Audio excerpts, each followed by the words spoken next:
Who let the dogs out? Who let them dogs out? Welcome to the Armchair Expert. Welcome. Am I allowed to sing that song at the beginning of our intro? Why not? Well, the people who own Who Let the Dogs Out go like, come on, you're saying your whole show is Who Let the Dogs Out? No. Okay. The Baja Men, they'll be fine with it. That's the Baja Men? Yeah. Okay, great. Well, Baja Boys. Nod of the hat to the Baja Boys. Yeah. And the reason I sang it is because Dog the Bounty Hunter is our guest today. Yeah. Our first expert on bounty hunting. Oh, man. You know, you also could have sang a lot of songs. Yeah, I'll sing another one. You ready? Okay, yeah. Well, it says Snoop first. Snoop Doggy Dogg. That was good. I thought you were going to do Ain't Nothing But a Hound Dog. I ain't nothing but a hound dog. Yeah, I thought that was what you were going to do. Hunting all the time. Yeah. He is hunting. That's a great song for him. Yeah, I don't think the words are hunting all the time. I added hunting all the time. You Yeah, made it nice. And he can we just say right out of the gates, if you're on the fence about listening to Dog the Bounty Hunter, because you've seen him bust through doors and stuff, really rivaling my favorite guest of all time. Yeah. It was one of my favorite. It was really lovely. It's up there with my mom's interview for me. Oh, wow, yeah. I later admitted to you, I've kept researching him. I know. You've really gone down a real dog hole. I love him so much. Yeah. I really like him. I really thought I was talking to my dad several times. He reminded you of your dad. I guess we should save all this for the fact check. This is a long intro. But anyways, Dog the Bounty Hunter, he's so much more than you could ever imagine. What a beautiful ride we took. Oh, let me add one thing. His son was with us. And not Leland or Tim, who you know from the show. A son that he was estranged from for years. And so the son was there, and the son kind of got to hear his dad's story for the first time. And that was a really touching moment as well. Yes. So please enjoy. Me and Dog are going down the Telegraph Road right now. Get a good deal. That was a local commercial in Detroit for... Come on, Dog. And please enjoy Dog the Bounty Hunter. We get support from Quince. So we've been talking about Quince a lot lately, and as we head into fall, it's the perfect time to reset your wardrobe with their amazing pieces. I think it's so fun to do when the seasons turn over to just spruce up your wardrobe with a couple specials, and Quince is the place. Totally. We're talking organic cotton, Mongolian cashmere, tailored chinos from just $60. Premium fit and quality you'd expect from a luxury brand designer. I love Quince. You know, I like it understated and subtle, and I like stuff that has high quality. And Quince checks all those boxes. I love a lot of stuff from Quince. Honestly, they have incredible premium denim, which is very important for fall. It's pretty much all I wear in the fall is denim. And Quince has such a good selection of quality denim. Their stuff is so versatile, timeless, and built to last that you just grab every single day without thinking. Right. And all of that for 50 to 80% less than similar brands. They go direct to ethical factories, cut out the middlemen, so you get all that quality without overpaying for it. We love that. And they do way more than clothes. They have bedding, cookware, bath essentials, travel must-haves, same deal, and great quality. Upgrade your everyday. Download the Quince app for app-exclusive offers or go to quince.com/Dax. Get free shipping on your order and 365-day returns. Now available in Canada and the UK too. That's QUINCE.com/Dax. We are supported by Walden University. You know that feeling when you've been thinking about making a move, going after the degree, the promotion, the thing you keep telling yourself you'll get to someday? Walden University is built for that moment. For over 50 years, Walden has helped working professionals get the W, the knowledge, the skills, and the confidence to create real change in their careers and communities. Their programs are designed around your life, not the other way around. With Tempo Learning available in select programs, there are no rigid schedules or set weekly deadlines. You move at your own pace. And Walden's faculty aren't just academics. They're practitioners who bring real-world experience into everything they teach. From your first class to career coaching and beyond, Walden is your partner the whole way. Take the first step and learn at a pace that works for you. Visit waldenu.edu. Walden University. Set a course for change. Certified to operate by Chev. He's an armchair expert. He's an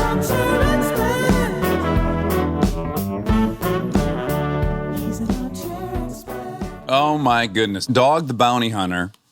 I got to tell you something. You would never remember this, but I have only approached a celebrity, I think, twice in my life. Mm-hmm. And one was you. You were with Beth eating somewhere on La Cienega, and I was with Kristen, and I was like, oh my God, it's Dog. And we went outside while you were, I don't know, you were grabbing a smoke, and I think we came out there, and I just introduced myself to you. Super friendly, very clear you had no clue who I was, which is great. But one of maybe two people I've approached, just had to meet.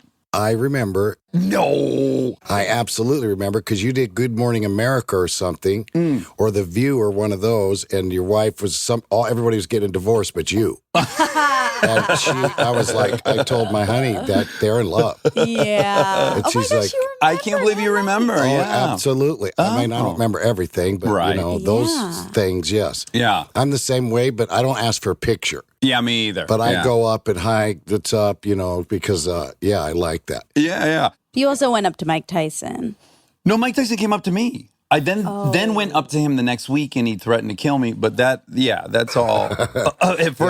He initiated. He's good. true. He's a good friend of mine. So him and my bodyguard, Sonny Westbrook, were, boxed together heavyweight. Oh, So, no kidding. Yeah. Oh, wow. Now, when I interview people, I'll read their Wikipedia page and I'll watch some interviews. Hands down, you have the most interesting Wikipedia page I've ever read. Oh, and I've read God, about 300 of them at this point. Now you're going to make me read that. What an incredible story. I mean, what an thank incredible story. So you grew up in Denver, yeah? Yes, sir.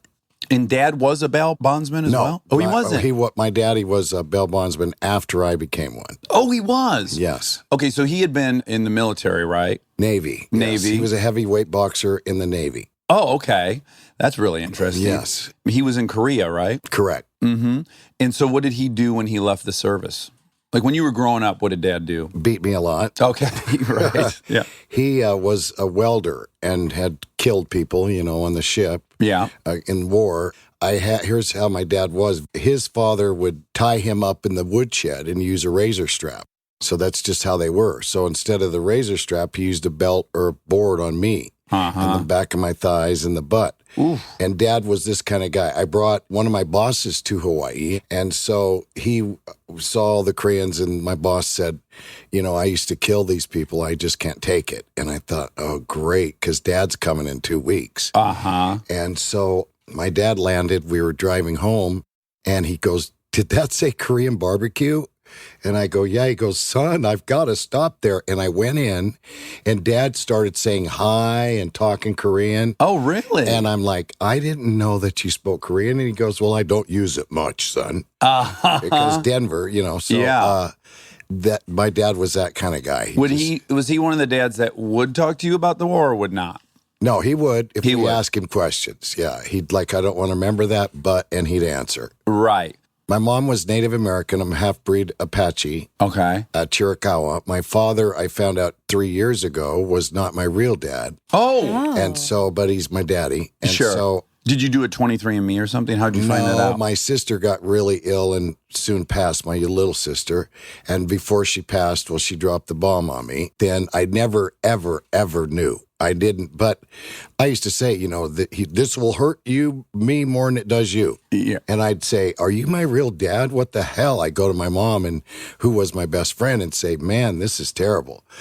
And at 14, I moved in with my grandfather. And then at 14 and a half, I was an emancipated minor, and I was like on my own. So my grandpa would get really mad. I went to school to shower, and the bruises were so bad, they called the cops. Oh, my gosh. And of course, back then, my dad said, I spanked him. And the cops like, okay, next. fine. Cool. Yeah. Yeah, it's okay, right? Yeah, way to keep him in line. But she was the first Native American Christian in America, basically. No kidding. And she was a minister. Yeah, she never, she taught Sunday school, and she played the piano and organ, but everything. My mom wanted to go meet Jesus. Right. Died at 60. Couldn't wait to get there. Yeah, she couldn't wait to get there. I'm just trying to stall as long as I can. Yeah. But that's how Mom was, So did Mom take you to church a ton when you were young? Oh, my God. I had to sing and teach Sunday school and testify. And every time something would happen, that's a great testimony, son. We got your book for Wednesday night. It's a neat foundation for being a performer on some level. Thank you. Yeah, ultimately, yes. right? Yes. If you can learn to like just live out loud and share your story and give it away, it's kind of becomes a habit, yeah? Right.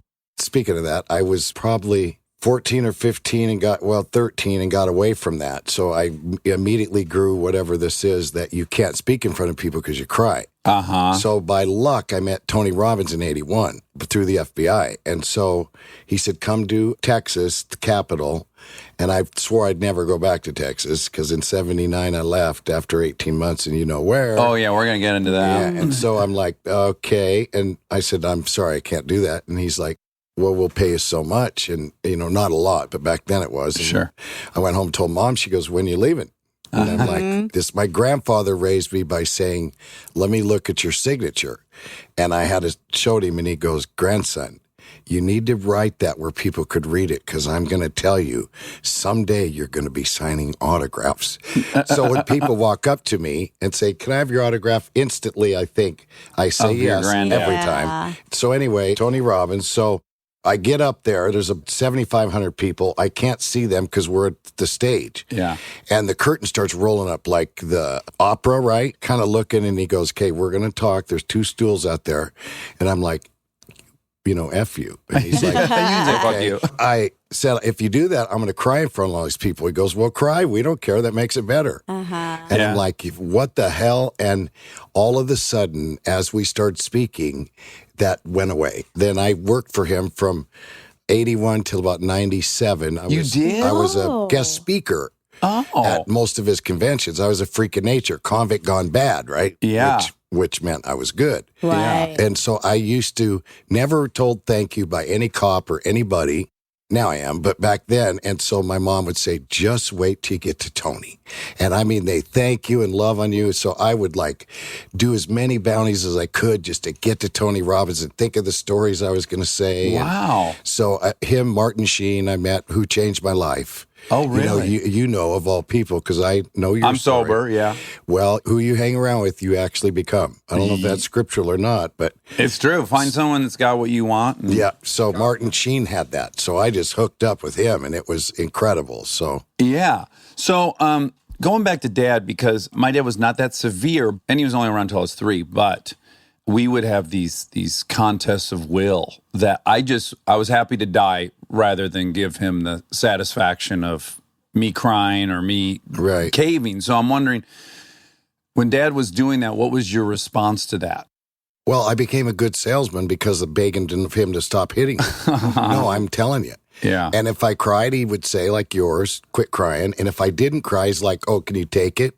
Yeah. And again, this will hurt me more than it does you. And then I'd look at his face and he had gritting his teeth and looking real mean. So I would just pray. And it isn't interesting. We're kind of, even though you're older than me, I got to imagine I'm in one of the last generations where that was a thing. Right. That's like, fucking VCRs now. Yeah. And they used the spare the rod, spoil the child. So biblically speaking, they were doing the right thing. Sure.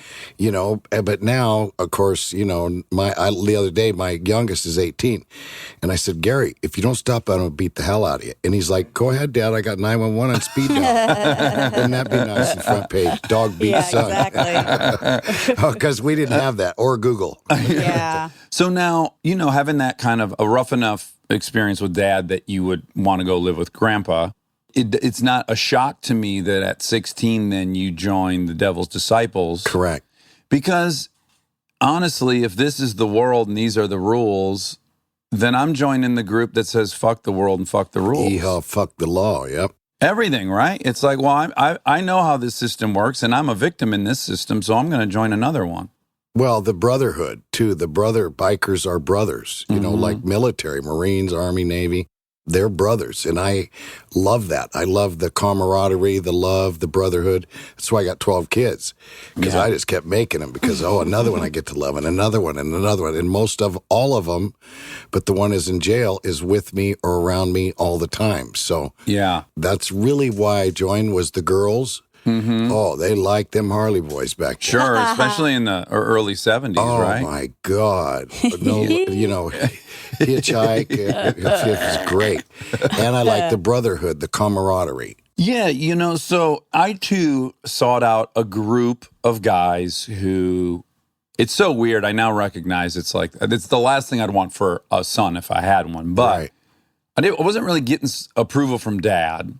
So I really wanted some male approval. And I found these group of guys where the crazier the thing you could do was a bigger display of love Right. to you. Like we had tests built in, Aaron lips off at a bar, I'm first in to swing. That's how I show you I'm there for you. Even if the guy's bigger, these acts of self-sacrifice to really get a sense of, this guy loves me. Right. And it's just kind of an intoxicating display of love. And it's so counterintuitive because the acts themselves are not loving. Right. They're generally violent or death-defying or drinking too much or doing too many drugs, all that stuff. Right. But it was these little tests of being a member of a tribe that excluded most people because they couldn't do these things. Right. And I just wonder if that was part of the appeal as well. No, exactly. And I'm still that way with love. Hawaii, I moved there because it's nice weather. They're natives. But I said, aloha, aloha, aloha. What does that mean? I love you. I said, oh, really? You mean I can say I love you in another word that don't mean I love you? And so I say to people, love you, because I mean that, right? Yeah. Don't you feel the nice. same, though? Oh, I do? Yes. I do. There's not too many of us, brother. Yeah. I love it. Now, you joined this motorcycle club, which the Devil's Disciples are a real club. Yeah. They've had some real bad busts especially in Michigan, where I'm from. Oh, yeah. I copied it down and sent it to my best friend, Aaron. It was like the last bus had something like 600 guns, 300 rounds of ammo, 1.5 pounds of meth, 1,000 Oxycontin pills. Wow. 13,000 in cash. And I was like, oh, that used to be safety to me. All those things, that feels safe. Like, oh, we're good. Well, we were not allowed to do meth because it's the snitch drug, as you know.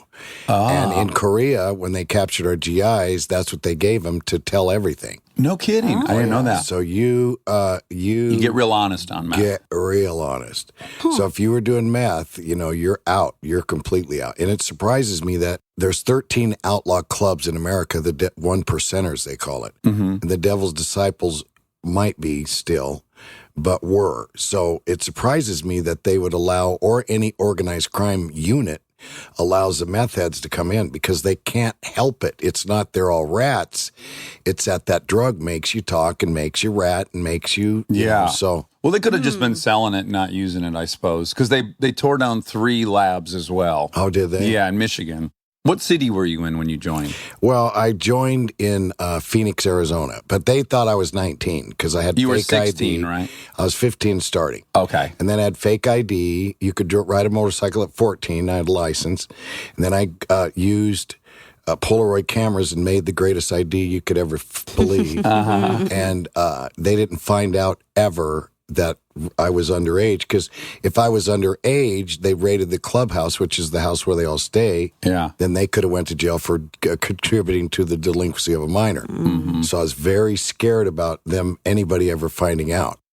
And then I became sergeant of arms. Oh, you were? Oh, yeah. Oh, because that's I nice was like you. Once the fight starts, I'm in there. Yeah. And my daddy was a boxer, so he trained me. I stopped boxing in 91.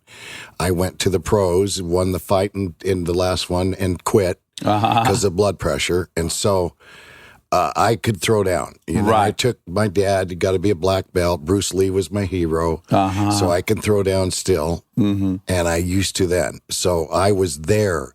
My president of my club said, I got a nickname when I got my colors, my patch. And they said, we're going to call you Dog. And I was like, huh. And he said, do you want to know why? And I go, yeah. He goes, number 1, you're man's best friend. Number 2, you're always there. Number 3, you talk about God so much, we're going to name it. We're going to call you God spelled backwards. And I'm like, and I told my mom, she's like, until you said that, I hated it. So through the whole ride through the Disciples, you still were very religious. not very religious, but I had a conscience. You still believed? Oh, yeah. I'd say prayers because some of the food, I'm like, oh, my God, we don't say the blessed again. This we're asking for trouble. Yeah. So I did stuff like that, or said things that, like I do now, that kind of moral. I'm not like, for instance, Wednesday night they're going to rob houses, do home burglaries where they sneak in and just get the money. I go, I'm not. Dog, everybody's in church. I go, duh. I am not doing that. That's Wednesday night because they're in church. No way. Yeah. I want to ride my hog without both tires blowing out. So stuff like that, I would say. Right.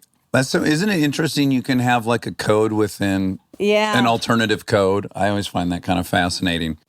Draw your own lines. Yeah. Right. Like carve out one. I'm still moral because I have these rules within this. Right. And because if I recall from your show, which I totally watched and loved, you used to have addiction issues, yeah? Or you never did? My mom passed in 96. She's my best friend. And I had this girlfriend that said, here, Richard Pryor did this. Oh. And I go, what is it? And it was a pipe and a long cotton and some alcohol, different brand. I took one hit, and a year later, I'm like, I didn't even watch the Super Bowl. Freebase. Yep. Yeah. And I was like, holy shit. Because then, like, not one, but 4 girls, wow, this stuff is unbelievable. It's like Spanish Fly. As you remember, we were kids. Right. So, and then Beth came and said, you're smoking crack. I go, bullshit. And I'm Hawaiian, been in Hawaii since 89. And when the crack epidemic hit, I never really heard of it. Yeah. And she goes, well, let me tell you. So she like weaned me and I had a battle a little bit. But other than that, cocaine was a rich man's drug, so we didn't do it. But we did a lot of downers like Reds, Succinol. Quaaludes? Yeah. Oh, God. Sure. We did Quaaludes like crazy. Psychedelics, we did LSD a lot. Mushrooms weren't strong enough. Okay. And I always saw red. Yeah, I'm like, what the hell is this stuff? We could buy a matchbook and, Acapulco Gold and you got a buzz.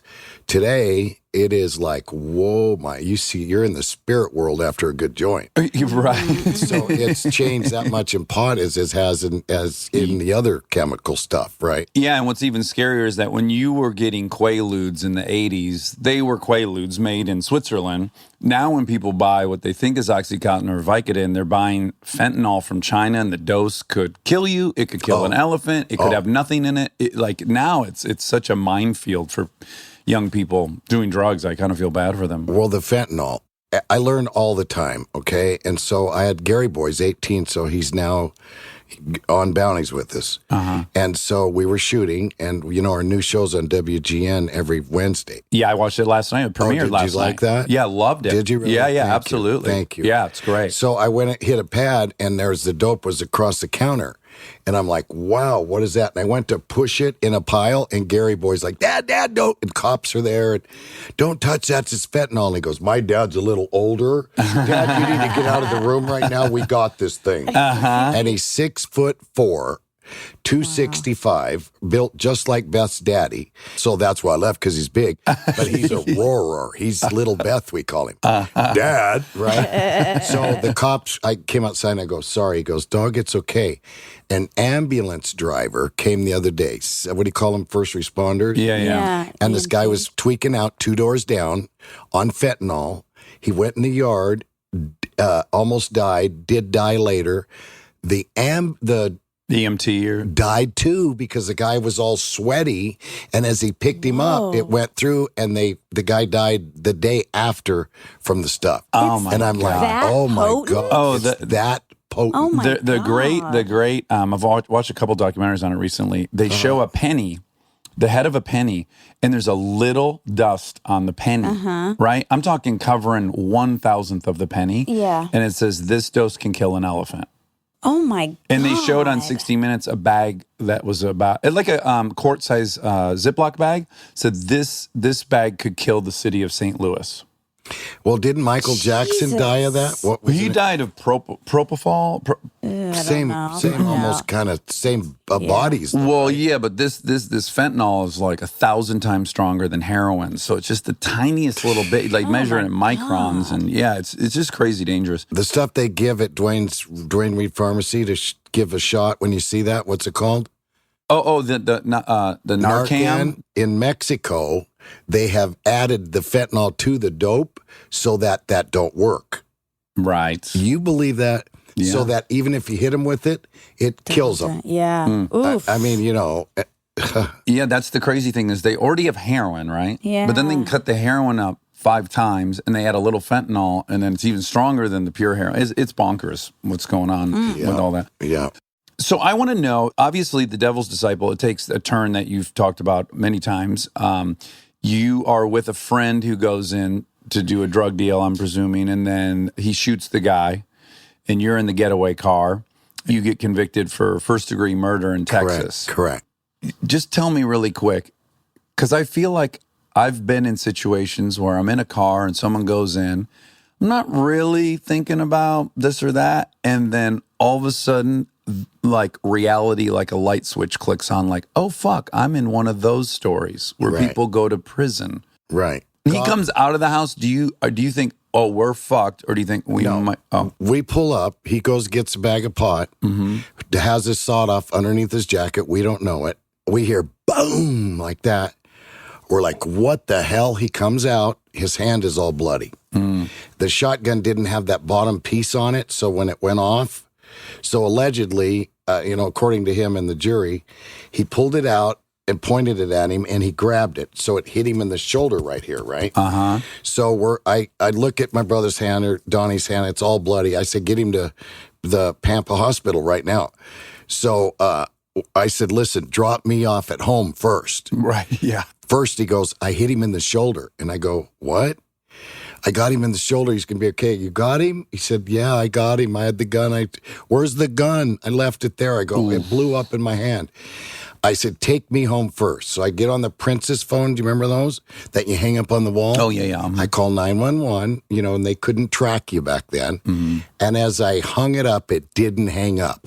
And I'm telling my first wife, Leland, Duane Lee's mom, what happened. I'm over there. Oh, God. And Donnie shot this stupid Oh, bastard. Jesus. Right? Full confession. Oh, so they hear it all. So I go over there, and I'm standing out, and a Detective Love, and who is now my buddy.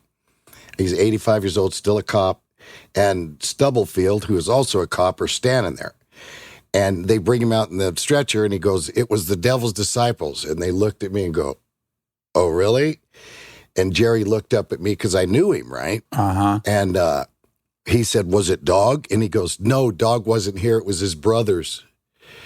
Oh, I thought, thank you, Jesus, right? Yeah. So I get in the car. They drive him away. 6 a.m. in the morning, the alarm goes off because I worked at an oil field. I was a driver. And they said, the devil's disciples are being sought for the shotgun sling massacre last night of Jerry Oliver, 1960 Prairie Drive. He's 36 years old. Oh, my God, he died. And it was on. Okay? Yeah. Yeesh. So they arrested me right away because I ran out the door and the cop was there and I go, who are you looking for? And he's like shaking all over and he's like, you don't, please don't move. For what? I said, and I knew anyway I was going to beat it because I didn't even go in the house. Right. Didn't see the shooting. So take me, Porky. Yeah. So they took me to jail. I got bailed out, stayed out a year, went to trial.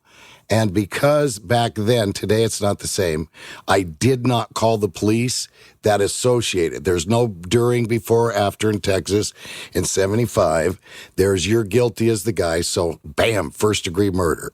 Boom. And there's no probation for that. It's 5 to 99. And so I got the smallest, the nickel, 5 years. And off I went to Texas Department of Corrections. Ooh. And How old were you? 22. 22. A little. And in your mind, are you thinking, I could end up in there for 20 years? I could end up there. I mean, it turned out that you were in there for a year and a half, right? 18 months. I thought they were giving me 40 because all the convicts in the cells, a dog can get about 4-0. Yeah. Oh, shit. I thought this is the end of my life, right? Yeah. And when I got the nickel, I was like, oh, thank you, Jesus. Yeah. Right? You'll So, see your kids. Yeah, and I was fine and everything was great. So I thought this is okay, 5, okay. And then I hit Texas Penitentiary. I'm like, oh, my God. I can't do 5 years. Fuck, never. I'm escaping. I ain't going to do this shit.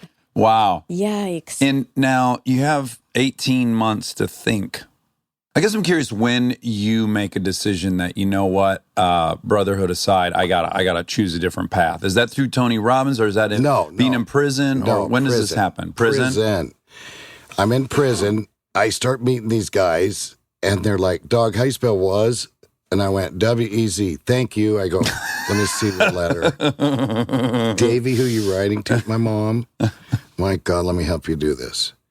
Then different things and people would come to me and what does that mean in the Bible? I'd explain it, right? Because there's no Bibles in prison at all. Really? Oh, no. That's gone. You're done convicted. Oh, God ain't gonna help I would have anymore. thought they would have been like on every like corner. in the county jail. Yeah. Right? No, none.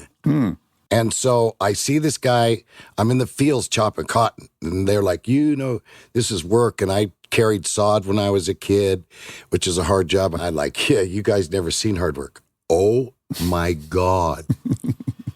You take an Aggie, a hoe, and you chop, and then you chop cotton, and you see them big rocks, make them littler. You're like, oh, it was the worst. So a couple weeks in there, oh my God, it was so bad. I see this guy in all starches, white. We all wore white.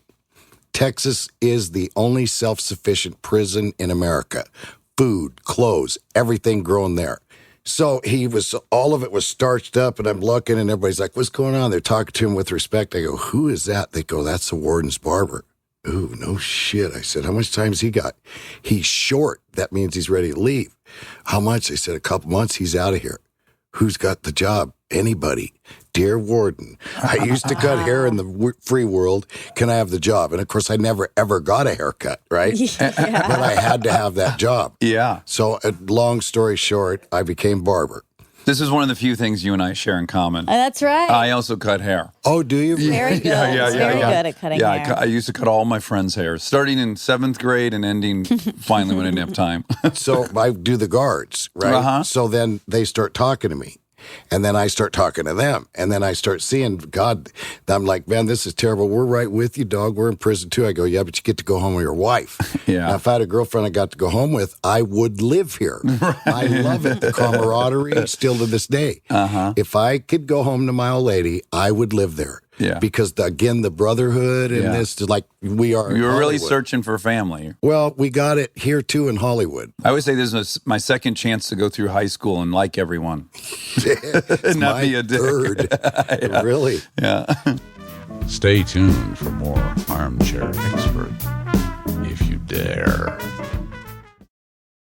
This podcast is brought to you by Squarespace. We've talked before about Rob building our website on Squarespace, and I bring it up again because it's a perfect example of what they do well. Rob had all the pieces, the content, the vision, the ideas, but he needed something to actually take all that and make it public facing. And Squarespace was that bridge. Maybe you're in the same spot. You've been developing something, a business, a skill set, a body of work, and it's been private. It's been yours, but at some point you're ready to put it out there, and that transition from private to public can feel like a huge leap. Squarespace makes it feel like a step. Beautiful templates, built-in SEO, email campaigns, scheduling, analytics, everything you need to go from I've been working on this to here it is, come find me. All in one place, no code, no stitching together a bunch of different tools. So if you've been sitting on something and waiting for the right moment, this might be it. Head to squarespace.com/DAX for a free trial. And when you're ready to launch, use offer code DAX to save 10% off your first purchase of a website or domain. This episode is supported by Helix.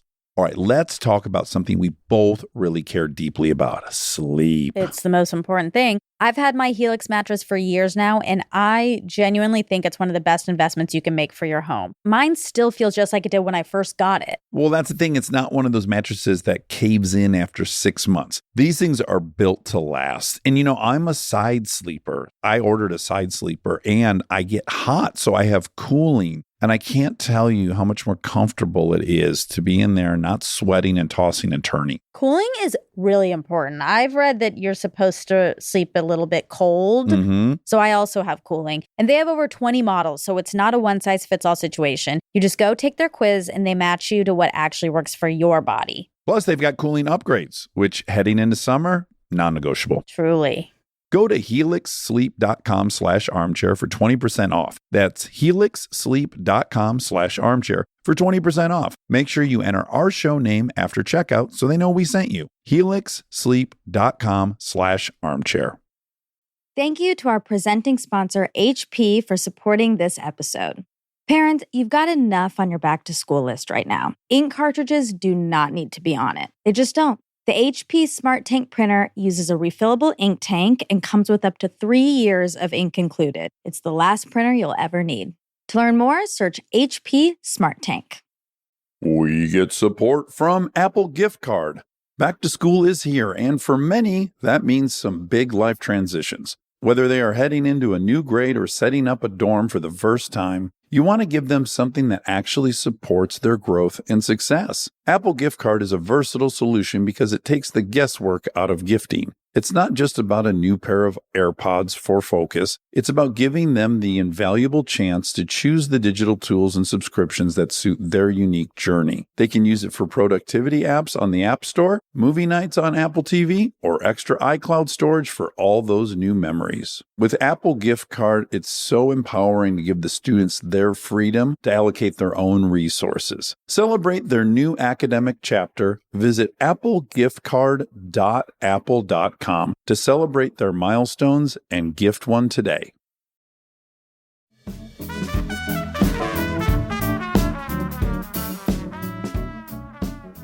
So anyway, I'm working in the barbershop, which is outside the prison main gate. So Bigfoot, my friend, size 18 or 20 Brogran, boot this big, his mama dies. Now, I was the inmate counselor, so I had to go to all those guys and say, Bigfoot, your mama just passed. But I was busy, so the ward's like, all those mothers still alive, take one step forward. Not so fast, William. Now, that's how he told him. Oh my God. And so they're walking him out with handcuffs, putting him in the hole. As soon as your people die, they put you for protection services. They call it rabbit. You grow rabbit, you run. And I put you in the hole for 48 hours at least. So as I'm like, what are they putting Bigfoot in the hole for, right? And I saw, I remember the names, Boss Espinosa come out backwards like that and fall. Out of the door, he come running. Huge, he couldn't run. So I'm looking at him, I hear the 30-30 rifles in the tower. Freeze! I'm like, oh my God, they're going to kill Bigfoot. And I took out after him, right? So I'm running, he can't run. I barely got his pant leg, pulled it, he goes down. All of a sudden behind me, Lieutenant Hilligast. I have spoken to him because I had to put this in the book. And he verified it. And he is the meanest cop in the world. Huge, handsome, killer, a good man. No. But you didn't. Strict. Oh, my God. So he throws the handcuffs in the dust and he goes, hook him up, bounty hunter. And I'm like, oh, I'm sorry, Lieutenant. Like, no, get out of my way. And hooks him up. So I start talking to him. So I go into the cells, right, back to population. And the warden calls me, goes, damn, you're such a good barber. We got to transfer you. And I go, why? He said that you ran an inmate down, dog. They're going to kill you. So he was afraid that that they're going to kill me for running down a guy. So I said, warden, let me make it overnight. I'll be okay. Let me talk. He's like, well, we'll see, but pack your shit, right? Right. And said, okay, why'd you do that? And my shoe shine guy, Ronnie, was black also. And Ronnie was in there. And I said, help me. He's like, fuck you. I ain't running out of that motherfucker. I'm like, Ronnie. And so Ronnie's sitting by me and they're like, why'd you do it? He's black. That's why. And Ronnie goes, hey, he's half Apache. He don't give a shit. You know what he was saying? They're going to kill Bigfoot. He said he just ran. I got up in the morning. There were envelopes, stamps, cigarettes, boo-boo you-yous and wham-whams as candy bars. And the warden called me right then again. He goes, by God, you got a love offering, son. He goes, your bread is buttered, boy. Wow. I was like, wow. So they recognized it as you saving them. Yeah. Dog the bounty hunter was bored. Oh, so that was your... Yes. You're kidding. Disciple and then people started calling me the bounty hunter. And Oh, my God. Oh, and my favorite shows was Sky King. Who was that masked stranger? The Lone Ranger, Wanted Dead or Alive. Now, those, you're young, but those are the shows I grew up with. Oh, I wanted to be that so bad. I really do think I'm Batman. Yeah. And so that's what influenced my life. And I started looking and reading and I thought they were all had a past. They all had a traumatic experience. And then they're good guys. I go, oh my God, this fits me, right? Yeah. So I'm telling the warden one day, he's the big warden of all the farms came in, Warden Jacka, because I had a reputation that he can cut hair. So I was cutting the warden's hair and he goes, oh, tell me about this murder thing. Did you catch your wife with another man? Because only 5 years, right? Yeah. Texas, he was allowed to do that in the 50s. Sure. And 60s. Sure. So I tell him the story. So he's looking at me a little strange. I have no idea what's going on in his mind. I get done cutting his hair, go to my cell. The goon squad comes and gets me and throws me in the hole. I go, what am I going in the hole for, guys? They go, lying to the warden. Next day, they come get me, put me in front of the warden and the major. The warden's like, you didn't lie to me, did you? I said, no, sir. About what? That story. We called Sheriff Roof Jordan. He told me the exact same story you did. What the hell you doing in here, dog? I said, I don't know, warden. He said, well, tell everybody goodbye. February 2nd, Groundhog's Day, was my birthday. February 1st, he told me that. February 6th, they gave me a check for $200 and good luck. Wow. Really? Wow. That's a true. Now, Disney helped me write my first book. So Disney is They fact check. like crazy. Yeah. I had to get everything. I don't think my life would hold up to fact check scrutiny, to be honest. Yeah. Well, Very but few of it's their ours would. you would believe how much records there really are. Yeah. Through your life, right? When you're in that system. So yeah. I went to the post. I came to Denver, mom and dad again, and came to Colorado to parole because Texas said, get him out of here. We don't want him in Texas. And so I told my dad the story, and he's like, well, you know, you can't get a driver's license. Can't even rent an apartment. You can't do nothing. Like I'd apply for a job or you convict a felony, I put will discuss.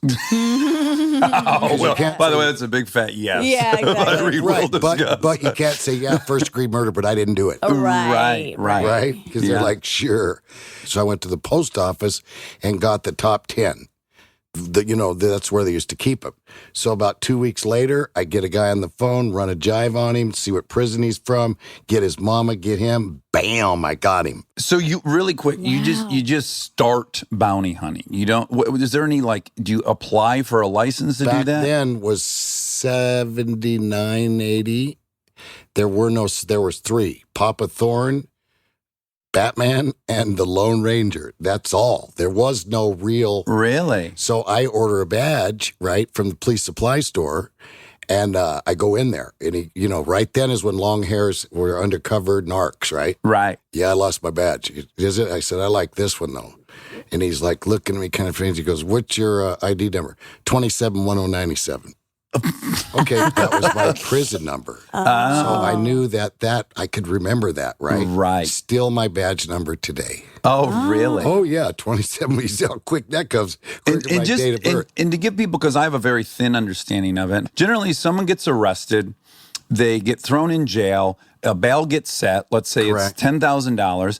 A friend goes across the street to the bail bonds place. The bail bonds people guarantee $10,000 if the person doesn't show up. And you probably paid $200 or $400. 10%. 10%. Okay, so you would pay $1,000. Right. And they're going to guarantee this $10,000 as long as you return for your court date. Correct. And then so often people don't return to their court date. Correct. And now that bail bond service is going to be out $9,000. $10,000. You're still paying the whole thing. Then they get a grand up Nope, front? that's your fee to borrow the money. Oh, okay. Like the bank is 21%, you're 10. Okay. Now the court will say you have 90 days before we cash that check. Mm-hmm. So if you took collateral, the bondsman's like, you want to put up your house for your baby? Mm-hmm. And then they took the collateral. So the bondsman's not ever supposed to lose a dime. Right. So then they call me. Abraham Lincoln signed the bill. That's how old it is. Oh, wow. Taylor versus Tainter is the law. And you may go state to state, cross city lines. You may arrest on the Sabbath. You don't need a warrant. You kick in doors. And I mean, back then, it was open. Today, certifications, officers training school, so much stuff to become one, right? Yeah. I tell people, go be an FBI agent. It's easier. Right. Almost it is, but besides the education. So $10,000 bail, you're securing $1,000 of that, the person that was arrested. what are they giving the bail bondsman? Back then, there probably wasn't a set thing. Yeah, it's state law. 10% he gets to keep. Oh, okay. So basically for a $10,000 thing, you're in it for $1,000 if you get the person. So then I get him. I get the guy. They pay me $1,000 or 15%. Okay. Sometimes I jacked it up because I knew they had collaterals. Back then, and what's still today, it's 50, 60 grand, 100 grand. That's how much the bonds they run on. The bigger ones run. So you make good money when you catch them, right? Mm-hmm. And how long was it taking in general for you to track someone down? Could you even say there was a standard? 5 days most. 10 is the longest. 61, Andrew Stewart Luster. Oh, Max yeah, which we're going You're not, Monica, you're not so going to believe this excited. fucking story. Okay. I wish I had you for 3 days to talk to Where you. do I sign?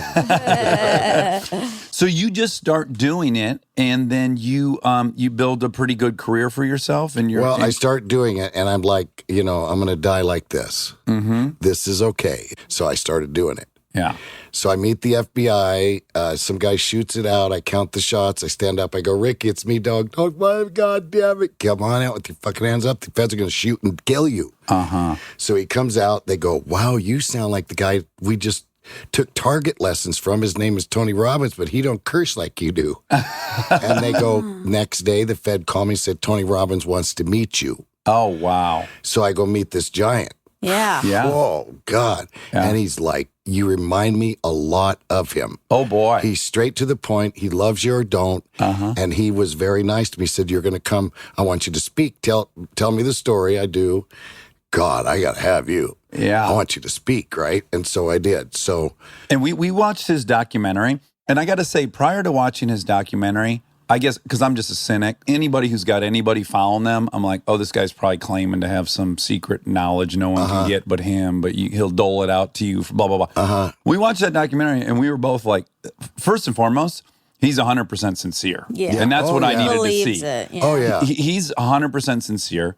He's absolutely fearless. Like, he'll just walk right into that audience, and someone will say, their fucking spouse committed suicide 2 hours ago. He's not afraid of that. Let's talk about that. Yes. So we left watching that documentary going, this is an incredibly fascinating person, and he does believe what he's saying. Yes. He seems like a very special person. Yes. And I lived like he taught.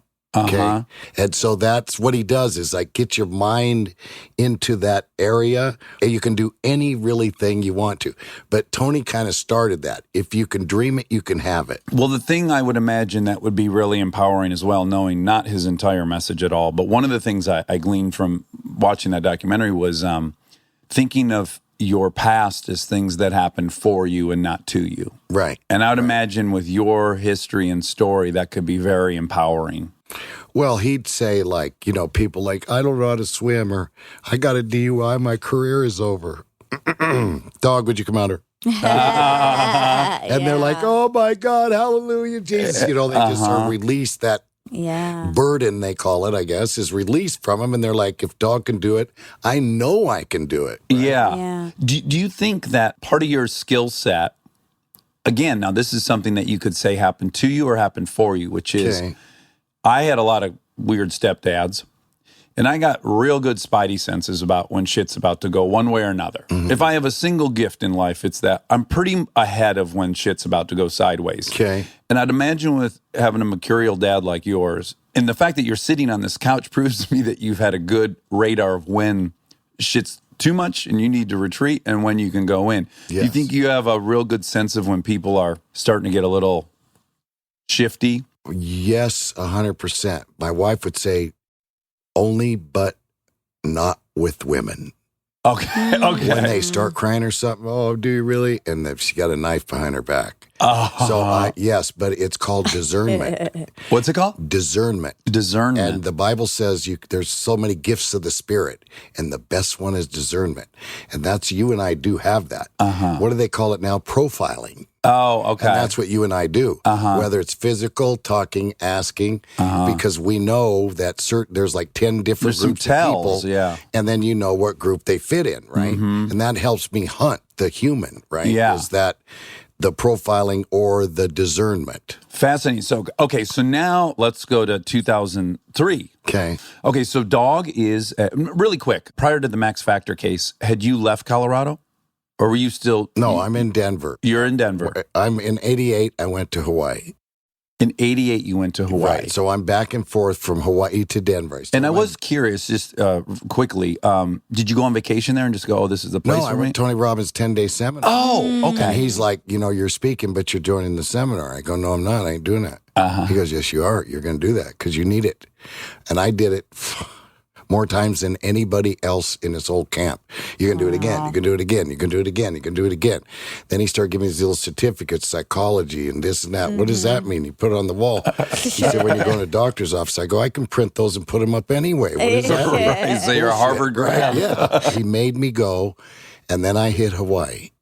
And I'm sitting there about 4 times with him, and a local boy passing the food at a big banquet table, and I got 2 forks, 2 spoons, 2 knives, and I say, brother, you're going to get fired. You give me too many forks. And Tony's sitting right there. He gave me And too he's many like, forks. hey, one is for salad, one is for knives. I go, fuck, this is a rich place. No, Doug, you need We're going to be going through silverware like this fucking Dog, potato you're chips. going to the seminar. And so then the flowers. I was in prison, so you had jobs. One was holding, I'm still to this day, I'm scared of heights. And one was holding these big wires up while the trucks drive underneath them. I'm like, electricity and heights. Yeah. Then it had something that it had horticulture. And I'm like, boom. Wow. So I go in the class and all these flowers around me, and I go, Lieutenant, what is this? And he goes, it's horticulture. And I go, I'm not doing this. And he goes, the hell you're not. What'd you think it was? I go, horrors. I swear to God, just like the knives, it wasn't W-H-O-R, but it was H-O-R. And I thought you're taught to, because they kept telling me, don't fall in love with the first girl that walks up in a waitress and says something nice to you, because you're treated like a scum.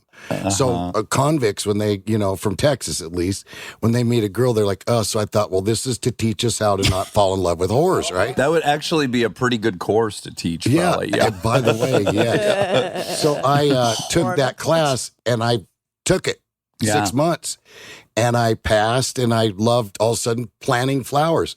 Tony Robbins, I took his freaking course, and you can do anything you want. We're standing on the beach in Big Island, and he's like, are you going to go, dog? I go, nope. Why? I said, because I want to stay right here. I'm going to be a bail bondsman in Hawaii. I call my mom. I go, Mom, yes. I go, I'm staying. I kind of figured you'd like it there. I go, Mom, I'm going to start a business, da-da-da-da-da. And then Tony's like, come on, man. You need to go. I go, if your shit's real, bruh, I'll tell you in a year. Yeah. And I started, and first thing I did is how he says, go get business cards. $25. I had like 300 made. I started passing them out. I'm in a rent-a-car. Credit card is full. I'm underneath the bridge. I said, shit, I'll just sleep here. Ring. I had a cell phone. Rang. Bail bonds. Hi, my bond's $50,000. I've got the $5,000 I need out of jail. Oh. I'm like, oh my God. Okay, bro, I'll meet you, da-da-da-da-da. $5,000, boom, boom. I post it. I called Mom. I said, Mom. She goes, I know. Now, Mom had my kids for 3 weeks because I had 4 or 5 babies, and they were there with Mom, right? And I'm like, well, I've got enough to bring the kids. Mom, this is the greatest. And that's how Well, they saw that you had mono, right? Yes. Yeah. Yes. Yeah. I was there one time on vacation, and I was pretty overweight, and I was like getting this fruit out of a tree by a waterfall, and the Hawaiian guide was with us. He just starts checking out my body, and he's like, you got mono, bro. And I was like, ooh, what's mono? I thought he was saying a beer belly or something. It's like a man's It's like man. power. Yeah. It was very flattering because the guy was twice the size of me, and he was telling me I had mono.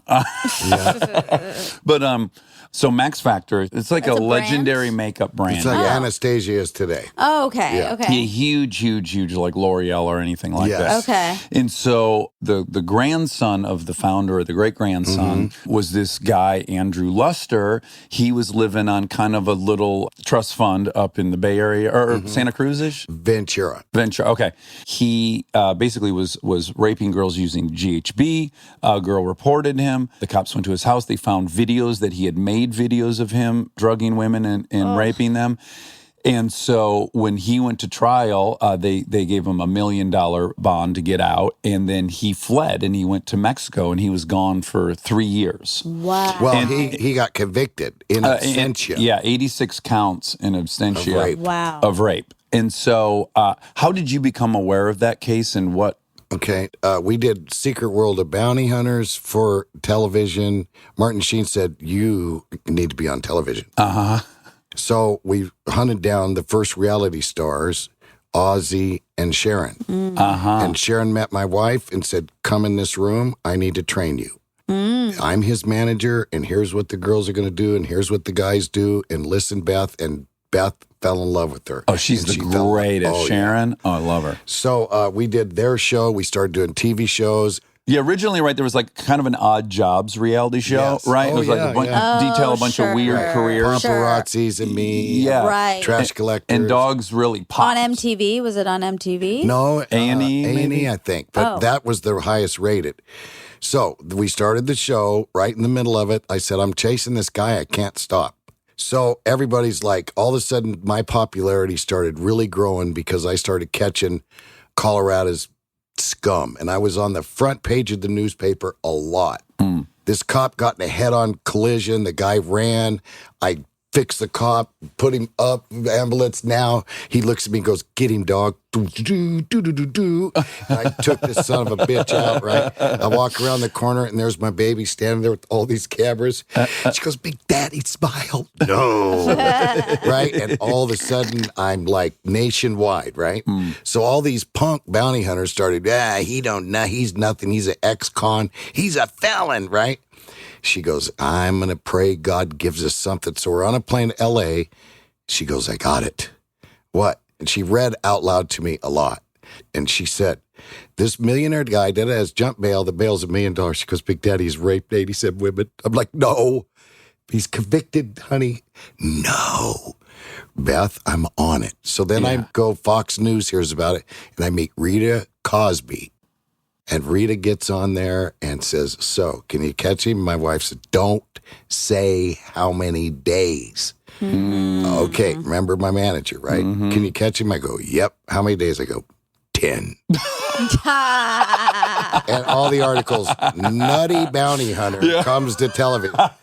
Freak ex-con felon. The FBI has been looking for him for 3 years. Yeah, so 10 Put the days. full weight of the government behind them. right. So I'm praying. I'm out on the beach. I tell the Lord, where is he? Point me in the direction. So I'm walking and I'm talking to Mom. I'm like, Mom, this is it. Beth's got to have this. I got to have this guy. You got to help me. And I turn around, I start to walk back, and there's my mother's footprints in the sand. And I'm like, oh my God, she's with me. Where's my footprint? Oh, those are my footprints. She's like, I'm with you always. Because our feet were the same. Yeah. And I'm like, oh. So I did the spin around again, and it pointed that way. Well, I didn't know that Hawaii's here, Mexico's here. It's a straight line. So I go Google, look at Mexico. He speaks Spanish. Beth, he's there. How do you know? I know. Okay, Big Daddy. Then a snitch calls us. We got a picture of his leg. I count the hairs around his knee. There's 11. I count the picture. There's 11. I'm like, baby girl, I'm on my way. Howard Schultz, who made, he passed away, God rest his soul. Yeah. He comes with me with a film crew, right? Uh-huh. So we're hunting, no, nothing. He takes off. You ain't going to catch him. Let me just really quick. It is illegal in Mexico. They don't have bounty hunters in Mexico, first and foremost. Okay. Also, it's illegal to just go capture a criminal, even if they have bounty hunters, right? You got to get some kind of permit. Okay, so if you that's see the a same. felony happening, you can do the arrest. Got So it. we get him. I go to jail. Really quick, how did you find them? Yeah. Well, I had the putas, the whores, Okay. because I go to them, not for everything, but a lot. They know everything, better than a barber or a taxi driver. Sure.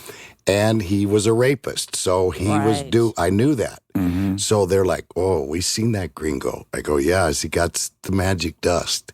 Yes, he does. Where is he, baby? So they start telling me. Then another couple says he was just at our house. And I don't know that he GHBs the wife of this guy and rapes her, but she don't tell the husband. I mean, what a story. my Straight from God. God, right? Yeah. So we snag him, throw him in jail. We break out of jail.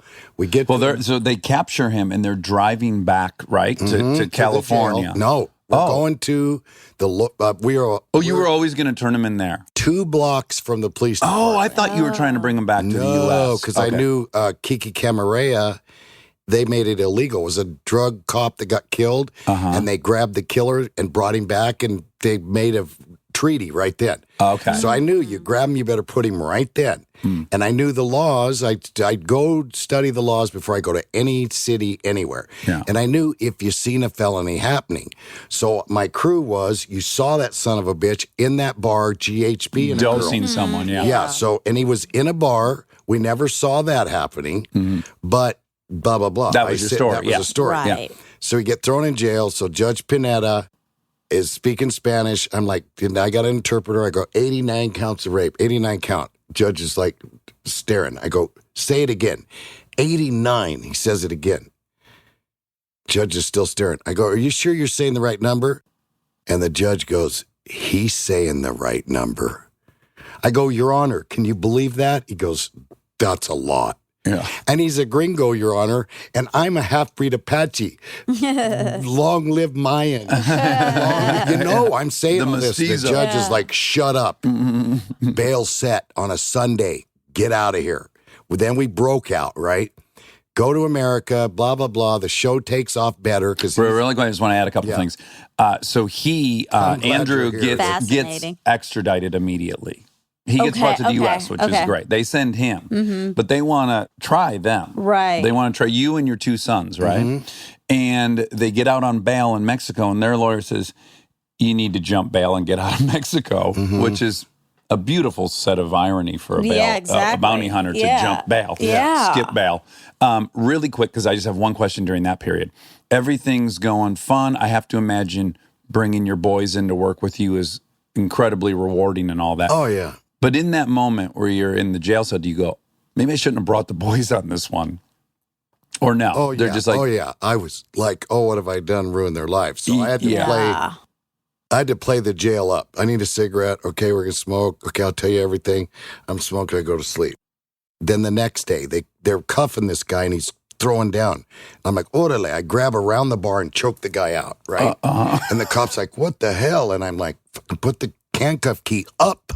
And they're like, so they come, they say, why'd you do that? I said, hey, same heart, bro, the law. So then immigration comes and gets me the next day. Where are you going to work? La Migra, Oh, he goes, La Migra. Do we have to cuff you? I go, no, I'm not going to run. Is that a real gun? Yeah, but we buy our own bullets. I'd have to waste it on you. So then they go, the newspaper comes out. If you see this man, buy him a drink. Viva la perro. Viva the dog. So all of a sudden, all these people are outside the jail. Dog, viva la da. And I'm like, oh my God, I love this stuff, right? And so we get out, go here. We're working 3-4 years later, and the freaking feds come get me for jumping bail in Mexico. I go, wait a minute. You won't go get cop killers from Mexico, but Condoleezza Rice signed the damn bill and you're coming to get me? Well, that really quick, that's interesting too. So that you got arrested in Hawaii, right? By the Marshals, U.S. Marshals? Yep. And so 28 Congress members appealed to Condoleezza Rice, wrote her a letter and said, please don't extradite the dog. Yeah. 28 congressmen. Wow. Right. Did you ever think when riding with the disciples that someday some congressmen might stand up and vouch for you? No, a lot of things I'd done I didn't think I'd do. Uh-huh. So then they still don't drop charges. I found grace in the eyes of the Lord and found Judge Pineda's phone number. Judge Pineda, orale, it's dog. I got 2 minutes. Please, I'll take care of everything. See you soon. Oh, what does that mean? We go to court. They say, Mexico has dropped all charges. Oh, Beth is like, Viva la Mexico! Right? In the courtroom, in the federal courtroom. And we're like, and a lot of other things happen. Her and I looked at her, the prosecutor's in the middle, right? And I'm sitting there all cuffed and chained up like a freaking dog, right? And I start going like that with her and I'm praying and she starts rocking, looking at me, right? And this guy's in the middle of us, right? And I start doing that and she starts doing that and he this is a true story. They got it all recorded. The judge says, now, let's hear why you want him back. He's like, and he grabs his water and he can't breathe and shit. And my lawyer's like, what the hell? He's dying. And he can't talk. And I say, God, don't kill him. I'm sorry. It's all right. And Beth looks at me and goes, let him die, right? My honey was like that. So, but between the faith between us and the rocking and the power that we had, the guy was going to die, so he couldn't even object to shit. So then they set a bail for me, $300,000. The judge said, look at him. Even with the wig on, shades, and a cowboy hat, you still know it's dog. Where the hell is he going? Yeah. Let him out. So then I wore an ankle bracelet, right? And I had to go arrest these guys. All these states I went to, I had to check in with a parole officer. I was having fun. I'm in New Mexico, not really. Now I'm in Oklahoma, not really.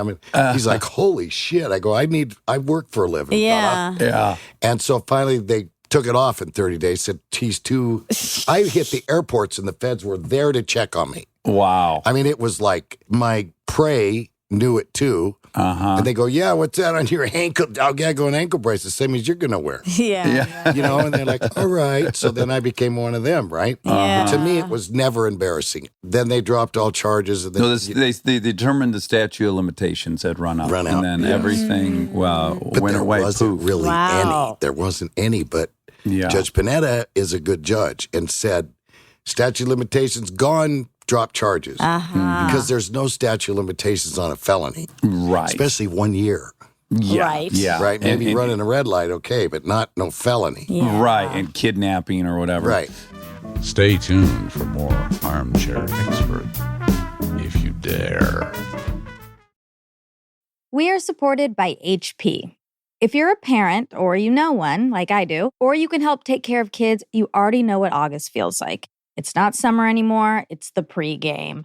The supplies list, the forms, the we need this printed by tomorrow texts that come in at 9 p.m. And I say this as someone who's been on the receiving end of those texts in a former life. You're ready to help, and then the printer says no, out of ink, blinking at you, useless. It's such a small thing, but it will absolutely derail your night. So when I heard about the HP Smart Tank printer from HP, America's most trusted printer brand, I thought this is the kind of thing that actually makes life easier, not in a big flashy way, in a one less crisis way. Instead of those little cartridges that run out the second you need them, the HP Smart Tank uses refillable ink tanks, and it comes with up to 3 years of ink included. 3 years. That's 3 back-to-school seasons without the cartridge panic. HP can't fill out the forms for you, but they can make sure the printer is never the reason you're up past midnight. Search HP Smart Tank.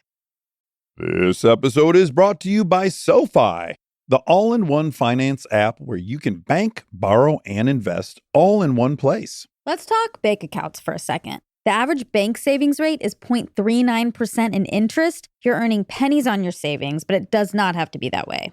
With SoFi high-yield checking and savings, the money barely making moves sitting in your savings account can earn over 8 times the national average savings rate with eligible direct deposit. No account or overdraft fees, which feels rare these days. You can get your paycheck up to 2 days early, perfect for getting ahead of a bill or grabbing what you need right when you need it. Plus, get up to a $300 welcome bonus when you sign up with eligible direct deposit. Sign up for SoFi checking and savings at SoFi.com/armchair. SoFi checking and savings is offered through SoFi Bank N.A., member FDIC. Terms apply.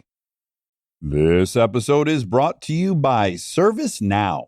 Look, I have my dream job. I get to talk to folks I admire like crazy and ask them virtually any question that I want to. I can't imagine a better way to spend my time. But even dream jobs have some not so dreamy parts, the stuff that gets in the way of the actual work. Now, that's where ServiceNow's AI specialists come in. They don't just tell you what you should do about your busy work. They actually do it, start to finish. Cases closed, requests handled, no extra work for you. So you and your team can focus on what matters most, which for me is, are they obsessed with male bodies on the same level as I am? They never are. To learn how to put AI to work for people, visit servicenow.com. Living your best life means being extra where it counts and skipping the extra where you don't need it. like in your cleaning products. That's where Seventh Generation comes in. Their bio-based cleaning power delivers a powerful clean with nothing extra in the bottle. Need a dish soap that cuts through the tough grease? A detergent that tackles the worst stains and odors? Seventh Generation handles it all without any dyes or artificial fragrances.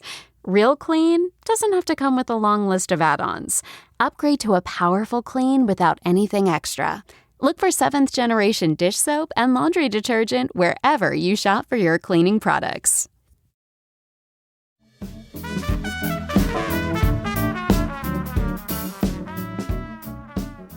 So after that becomes, front page story everywhere. And then in 2004, you launched Dog the Bounty Hunter on A&E. Right. Which ran for 8 seasons, which was incredible. Yeah. I watched a ton of those episodes. And a couple different things I thought of while I was watching. I was like, one, it's a kind of a unique situation where it's like some of the people you're grabbing are kind of stoked at you. Right. Which is a rare... Right? That's kind of bizarre. a neat, like somehow you do straddle that line of, on their side and on the side of the law. And I think that. Thank you. Yeah. So many of those episodes I saw, it's not brute force. It's like you speak to them in some way that they trust you and they know you've been where they're at and they cooperate with you. So it's like, sure, there's the several dudes and pepper spray and all these things. But ultimately, I think the unique gift was like you connecting with those people. Right. Exactly. And then the car ride to the jail, they were going to get some church. Like they're going to, that's your time to tell them, brother, it's time to turn this around. Yeah. And what was obvious about it is, the show had this innate, interesting thing of hunting someone and where they're hiding and the cat and the mouse. And that's all built in. But kind of like the Tony Robbins thing. Whether I agree with you or not about your views on God and all these things, what I saw was you were genuine and sincere. I believed you, and I believed that you wanted to help these people. Yes. And I think that was kind of like the extra layer on that show that made it kind of transcend what it could have been, which is just like cops. Thank you. Right. Yeah, Right. It was really neat. I really, really dug it. And then, of course, what's also innately interesting is it's a family business. So it's his sons, it's his wife, all those family dynamics. I mean, if I were to work with my dad and all these things, God, there's so many questions I have about that. But just one of them is you, dog can never have a gun. You can never have a gun because he has a felony. Oh, right. So do most bounty hunters have guns? Almost all of them. Yeah, it seems So it puts you in a crucial. really interesting position. Did you ever have the thought of like, oh, well, Leland doesn't have a felony. Maybe he should be armed. No, my team is armed. Oh, they are? Dog is not. Oh, Got okay. it. But Okay. I have arrested 8,000 felons. and 8,000? My Never God. shot anybody. Yeah. This idea of the different tribe running from the law and them killing them all is a crock of shit. Sissy ass sissy. Where's your taser? Where's your pepper ball? Where's your Right. mace? Where's your stuff? I'm trained to kill. Yeah. You're fired. Yeah. Yeah. No, I'm telling you, you've watched it for 15 years. You see him coming at me, full blast, guns, knives, bam, hit him with a taser, something. Now, if they got a gun firing, I duck and my guys shoot them. Right. Hasn't had to happen yet. Yeah. Because I'm first with the shot. So, Well, also, it puts you in a position, and I think this is what you see in the difference between like the police in London and say Chicago. Not to isolate Chicago, Right. but you, dog, are eminently incentivized by de-escalating. Yeah. Because if you start escalating, at some point you don't have a gun. well, you can make them fight you. Yes. Right. And so you kind of like it's a weird reverse psychology where you don't want it to go to the level where people are starting to shoot. Right. So you're heavily incentivized to de-escalate. I think it's just a happy accident of your situation that you had to get good at that. Well, I hate them as I'm chasing them. Uh-huh. Hate them. Sure. As soon as I catch him, done. That's it. I got him. Calm down. Now fix him. Our first show. Or did the rest. Cut the cameras. Now. What's wrong with your foot, Floyd? It's bleeding, dog. What? When I ran from you. Beth, he's got a bloody foot. You hungry, Floyd? Yes. Beth, McDonald's. Yeah. She buys the stuff. keep the goddamn cameras off, I said. Because I'm hearing the Christians, he's throwing his pearls before the swine. So I'm like, don't film this shit. We fixed Floyd, put him in jail, feed him, all this. I'm in New York at the premiere. You know the Bruce Lee movie, Enter the Dragon? Oh, yes, the best. And then they start. Right? So first break, we capture him. I didn't know that red light on the camera means it's still on. I do now. By the way, another happy accident. Yeah. Because again, that's the magic of the show I'm talking about. Badass. I'm not showing that shit. Yeah. Right. Yeah. No, don't mess with doggy. This dog bites. Yeah. The second act starts, right? And I go, what's wrong, Floyd? And he goes, dog, you chased me. I cut my foot. I go, you hungry? Yes. She goes, fuck. I told you. I go, I'm sorry. They start, next commercial, she goes, there goes our fucking career in 40 days. God damn it. And I'm sorry, baby. I'm so sorry. Show gets done. I'm like, fuck, right, let's get out of here. The Bruce Lee thing. I stand slow up. clap. One, and then the whole place, they all stand up. They love you, Big Daddy. I go, I don't know why. I don't either, but just take them out. So I'm like, wow. And I had no idea that was going to be the main thing. Yeah. And then remember, I was inmate counselor. So this guy goes, how did you learn to talk to them convicts? I go, it's a long story. Because that's what I did every day. His mother died. His auntie died. The sister, he got a divorce letter. And I just learned to do it. I had a guy the other day go, hey, I had a dream of this. Do I get the backseat ride? I go, fucking A, bro. Yeah. I need it, dog. I go, I know you do. Where's Beth? I think she should say it. I go, she's not feeling good right now, but you want me to call her? No, you can do it. And they get it and they want it. And then our discernment comes in and you got to figure out quick what started it, what can stop it, what the remedy. And thank God now we got legal marijuana. Thank you, Jesus. Where I won't get in trouble for prescribing pot anymore. Yeah. And now I've almost got it where when they walk out, someday I'll be able to say 99.9% have changed their life. And Clinton, I met him standing in line, and I'm not a Democrat so much. And I was standing in line for 3 hours in the sun in Hawaii, and he looks at me, big guy, right? And he looks down, he goes, wow, what's your name? I said, Duane Dog Chapman. And what do you do for a living? I go, I'm a bounty hunter. You are? He goes, there's something so unique about you. I'm like, thank you, Mr. President. I was like, obviously 50 years later, whatever it is, I'm still talking about it. So the Lord told me, you like that shit? Now, so do they when you say you need to change your lives. Now, you're I waited for this. I'm going to do on my new show a celebrity ride-along. Of course, you're the first one invited. Okay, I'm in. And I'm going to catch them, and then I'm going to say, here, you know who that is? And they're going to see you and go, well, let's hope. It could be really embarrassing for me. No. Well, I'll make sure they know you first. Okay, good.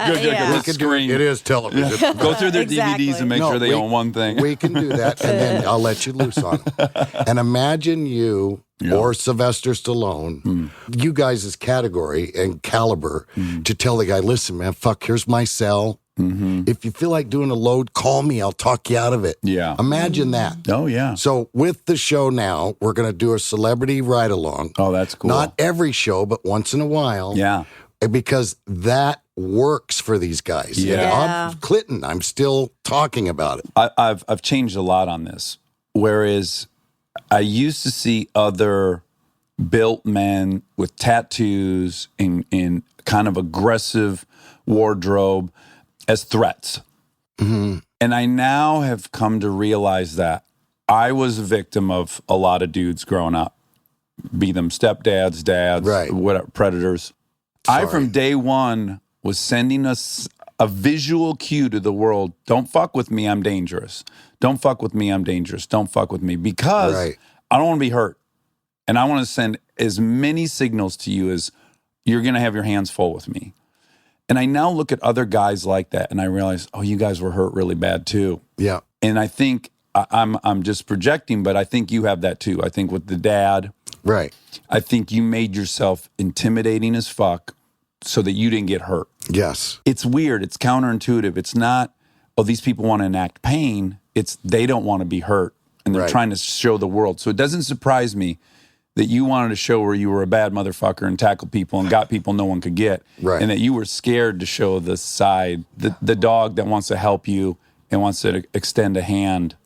And I think it's beautiful that you were rewarded, as I have been, every time I've put the fucking badass in a corner and shown the guy that is very loving and will die for you. That's the stuff. That's a great thing. You're exactly right. But we both know and remember, you want to rumble? We can. Yeah. That's where we get the faith. Yeah. Because I'd much rather hug. Bosco calls me, you fucking dog. What's up, someone? Whoop your little ass. Like, why, Bosco? You fucker, you ruined my life for crime, doggy. I did. I ate one Twinkie last night. Not a real Twinkie, but and it's Twinkie. It's called snack. Ate one Twinkie. Had sex with my woman. Went to sleep. You fucker. And dog, I love you, brother. I love you too, Bosco. You know what? Bethy was here then. She goes, why are you crying? I go, Bosco just threatened to kick my ass. She's like, fuck you. What are you crying for? You better run. And I told her, she's like, oh. So, and I felt, wow, this feels just as good as the day we took, three of us took Bosco down. And we got Bosco, and it felt better to hear him say, you ruined my life for crime. I love you, dog. So, yeah, that's true. And for me, it really took the intervention of Kristen to go like, hey, you know what stories I don't love is your fighting stories. I love the stories where you got someone sober. I like that about you. And she had to be like a megaphone for me to hear like, oh, yeah, you don't need to be that other guy all the time. Did Beth help you, for lack of a better word, show your soft side? No, because Beth... she was a pretty tough customer, yeah, too. She would be like, did you see how that guy just did? And I'm like, TV, movie or something. I go, yeah, that's a real hero, Big Daddy. Oh, you think so, bitch? Wait till you get a load of me, right? Next time he's got a gun at you, I go, step out of my way. But you know what that says to me? That says to me, that's a woman that also grew up a little scared, some threats around, and wants to be with a man that can keep her safe. I think that's also like, for a woman to be attracted to a guy like you, even me in some respects, it's just as sad on their side. Well, Beth had, since she was 10, Beth hated vans because they'd pull up to her at 11 and 12. My little Bonnie, same way, inherited that from Beth. Bonnie's now 20. And Bonnie at young, Bonnie went to a private school, all girls, and I still had to call the teacher. What are you doing talking about my little daughter's breast, you pervert bastard? Yeah. And she's like 13. Yeah. So, yes, you're exactly right. Beth grew up like that. Yeah. And back then, there weren't She could just probably feel the animal energy. Oh, yeah. So, a lot of guys, especially the older guys, right? And she was very young. So, you're right. She liked that. And I would do things on purpose to get in a fight or... show her she was safe. To show her, baby, don't worry. You're with Big Daddy. So I would do similar things, and my wife finally said to me, and I thought I was showing to her, you're safe, always, right? And she told me one day, she said, I don't feel safer. I feel like everywhere we go, something might happen. And I'm like, I'm getting the opposite reaction I thought I would. Right. So I actually feel like when we're out, I'm scared that you're going to get into trouble. Right. And I was like, okay, well, I'm trying to make you feel safe. So maybe I need to kind of redirect this. You have a thing, I would imagine, that happens to... Burt Reynolds told me this great story. I did a movie with Burt Reynolds. He said that he became friends with Rocky Marciano. They used to hang out all the time and drink. And he said they were at a bar and he's sitting on a bar stool and Burt's hammered. And he starts looking at Rocky and he's thinking to himself, God, if I nail him right now while he's not looking, I think I could knock him out. I think I could knock him off this bar stool. He said, I'm in the middle of thinking about this, and Rocky Marciano turns to him and says, Burt, don't do it. Yeah. And he goes, don't do what? He goes, don't do it. He goes, how'd you know what I was thinking about? He goes, because everybody thinks that when they're around me. Yeah. Oh, yeah. So it's counterintuitive. It's like fighters get fucked with a lot at bars. Professional athletes, people are trying to earn their stripes. So I imagine you do attract a bit of guys trying to win glory. Everywhere, not just to be here, I almost left it in the car, but I pack Yeah. Everywhere. You should, because Monica's much tougher than she Yeah, looks. and She you know, might- I just met him at Bubba Fest a week before he died. Oh, Bert? Yeah, and I took an FBI agent with me to meet my moonshine friends. They about had a hard time. Another story, but it was great. He loved him. They loved him. Yeah. And he sat for 2 hours with him. His dad was a sheriff. Yeah, in So Florida. Keith, my FBI buddy, was like, Burt Reynolds just died. I'm like, no. Yeah. What a great guy. Sweet guy. Yeah. Now, okay, the last thing I want to talk to you sir. about is the hardest thing to talk to you about, but you're in a very precarious situation right now, which is you and Beth are a team. You've been on 3 TV shows together. It's part of what everyone loves about you. Thank you. Again, we're seeing that sweet side of you, and it's nice. That salty and sweet combo is nice. We like it. Food and everything else. And so you guys have done the new show, Dogs Most Wanted, and Beth got sick in 2017. Seemed like she had beat it. I am assuming you must have had the moment where you're like, okay, we're cancer free. We're great. Yeah. She had throat cancer and had a tumor removed, maybe? Correct. Now, when they said we're good, I just want to say, not that it's comparable, but my dad died of small cell carcinoma. He was 62. So I was on that ride of diagnosis, and then 3 months later, just right like they said. Comes back worse than ever. Yeah. So when they told you in 2017, we're good, cancer-free, did you believe that? Or was there always a voice in your head going, I believed it, because we had it a lot longer than anyone knew. And she was afraid to say anything. Then one day she goes, I'm telling them. All right, you sure, baby? Yes. She said, it's only temporary, Big Daddy. Really? Yes. I'm going to have faith it's gone forever. Go ahead. But I'm telling you. So she knew or felt that it wasn't it was gone. back for real. She felt it wasn't gone. And I saw in that first episode that I watched last night, you're sitting with her on the couch, and you've taken her along. You want her to stay active. Tony Robbins says, do your thing, always do your thing, which is great. And then she starts taking CBD. And then this was the hardest part for me with my dad. It was the ebbs and flows of it, where it's like, oh, it looks optimistic. Oh, fuck, it's back. Yes. Oh, it's up. I found that to actually be the most challenging part. I feel like if you tell me, hey, someone's dying in 4 months, in 2 days, I can compute that. I can come up with a game plan. But it's the up and down, and boy, it looks good now. Now you're gaining optimism. And then also trying to ride that line of, does my partner or my loved one want me to be dead honest with them? Right. Or do they want me to join the hope train? Right. But it's hard to know what role you're supposed to play, isn't it? Well, yeah, but I chase felons, and I watch them, and that's what the doctors are. Because like Beth Cedars-Sinai here, okay, did the immunotherapy, didn't work, said she's not responsive if we do it. They take a piece of cancer out, and they cut it up and then put it in all these jars. If it bubbles up and dies, that's it. Bam, they hit you with it. Nothing, okay? Ooh. So when she's in the hospital the last time, she got the thing in her. She's in an induced coma, and he walks in and tells me, well, that'll work. I go, no, it won't. Cedars-Sinai is a lot bigger than Queens Medical, bro. Yeah. And they're one of the best in the world. Well, they're all making mistakes.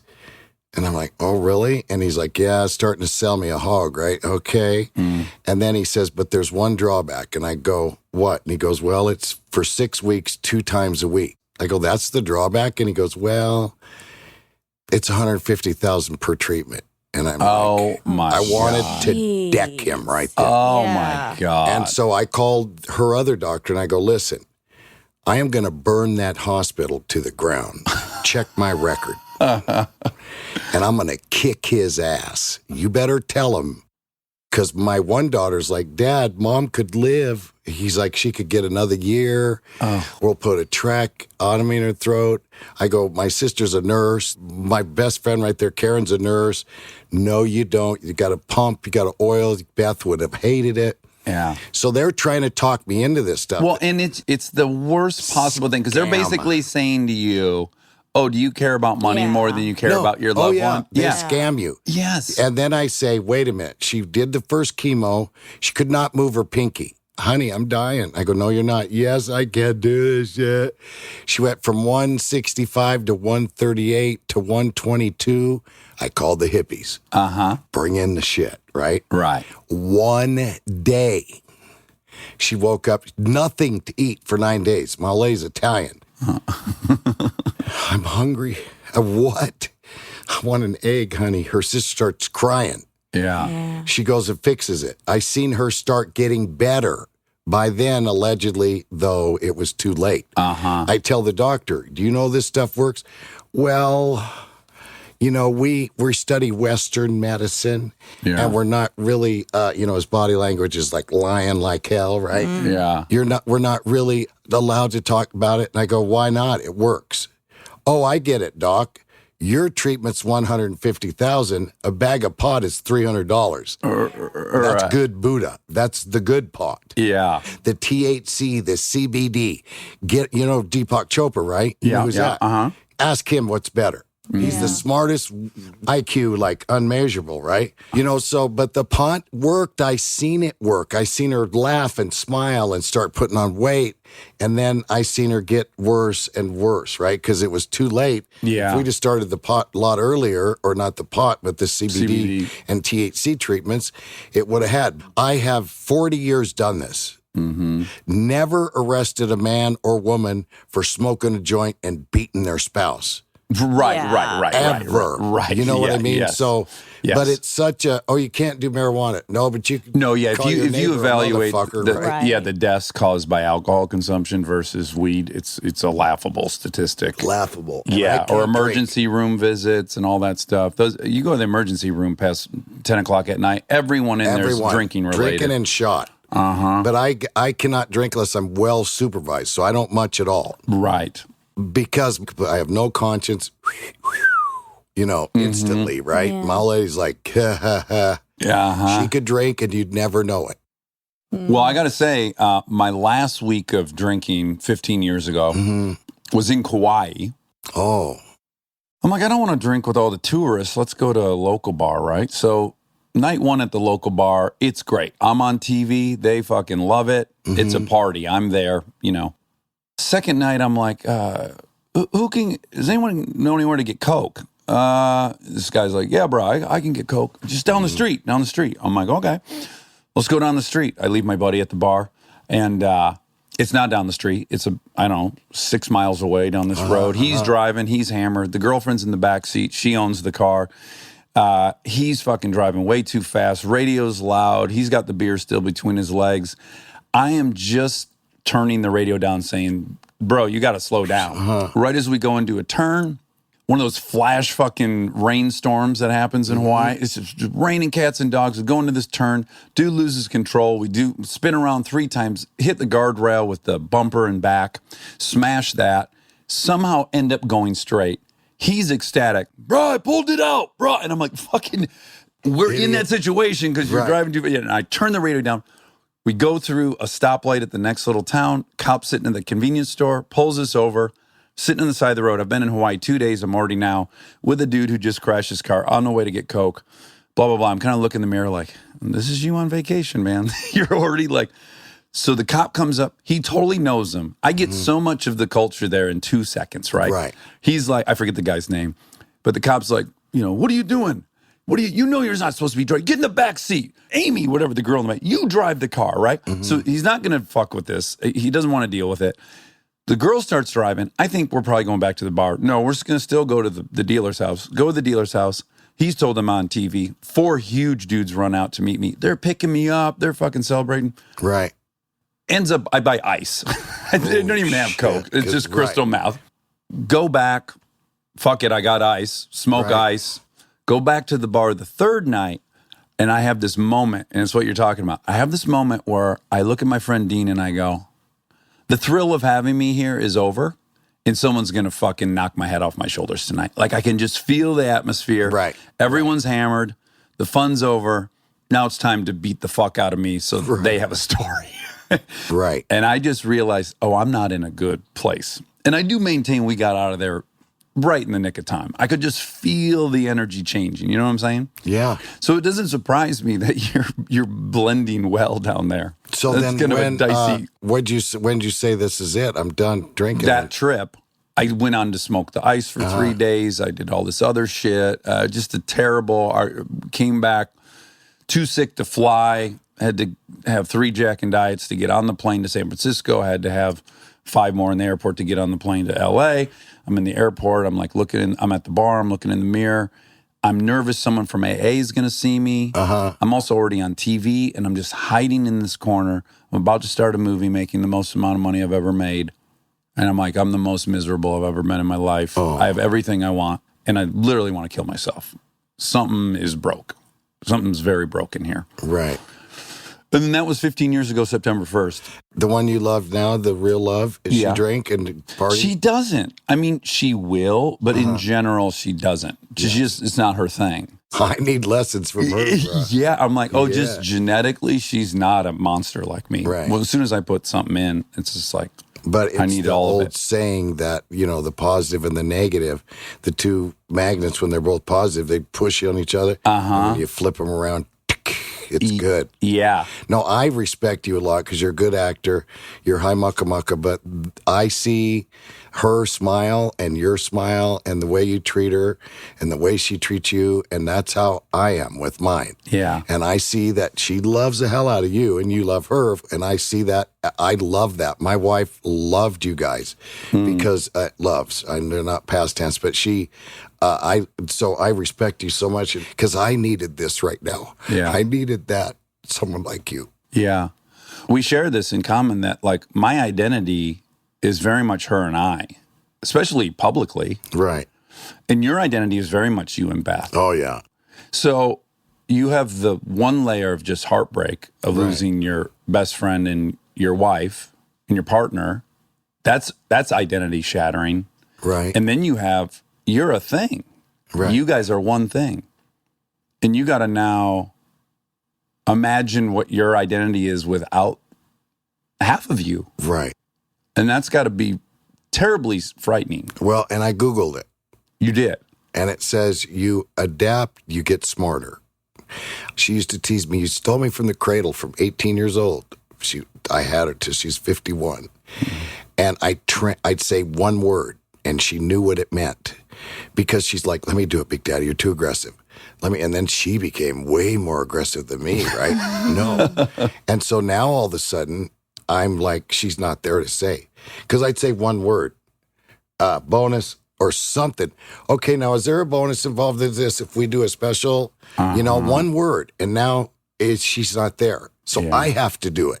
Yeah. And Google says that you get smarter. When you're forced to. When you're forced to deal with it. Because I still go, you need to do, what time you need up for the morning, honey? I got to get up at 6:30. All right, let me set the alarms. I'm setting the alarms. Yeah. Yeah, just that. Yeah. I don't, it's all those little tiny things. I don't order things. shit at a restaurant. Yeah. Because I'm like, I'm not old, but I want to turn on my cell phone and everybody's going to look at me, especially the girls go, fucking dog's getting older, look, he's blind. Or he wants to be seen, that's why he's got a light on. You know how we get there, Yeah. And I don't know. And then I'm afraid to say to Jillian, what are you eating? So what I've been doing is listening to my brother David or someone at the table. What do you want, Doc? I go, you go first. And then I'm like, fuck, I'm so lost. Yeah. But I'm getting better. But it's like I depended on her for so much. Yeah. That you're probably not even fully aware of it until it's gone, like you're saying, right? No, it's you're just not. probably And just when you're around people, especially like you're strong. And then all of a sudden you're all alone, or you wake up and you go 2 minutes without realizing she's gone. Mm-hmm. And then you feel like shit. You feel guilty, right? Yeah. Yeah. You're like, oh shit, this morning I got up, right? The alarm went off that I set on my freaking phone, stop here, I can't even reach it. And then I'm like in the bathroom. I'm like, I'm going to get a shower. I know I got coffee at Starbucks last night. Everything's okay. And I'm thinking. And all of a sudden I'm like, fuck, she ate here. Yeah. I'm sorry. Yeah. Because, what a terrible shit. The Bible says, and the last enemy that shall be whipped is death. I'm on that fucking team. When he does that, I want to be right there because it is freaking hard. And then I thought this morning, oh my God, she could have never handled this. No. And then, if you had gone, yes. oh if yeah, you had she died. couldn't have done it. Yeah. She'd fucking be so sad. Yeah. And then I'm thinking, I had a dream, I have visions, and she's in heaven, and she looks up.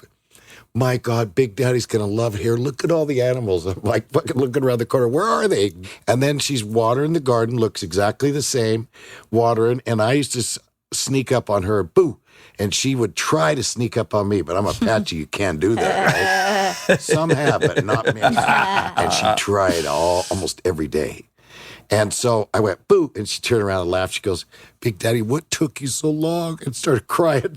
I'm like, fuck, would I jump off a building because I'm afraid of heights? No, I'm afraid to do that. Would I shoot myself? Can't do it in the head. Do you do it in the chest? What the fuck do I do? What if the natural Baptist shit, you kill yourself, you go to hell? Right. I can't do that. So what I've said and what I'm developing is, wait till you see Dog Without Beth.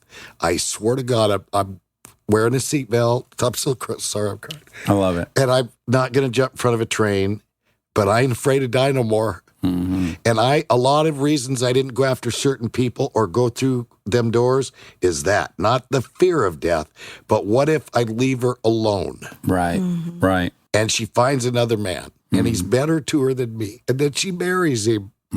Fuck that. I ain't no more. I'm not afraid to die.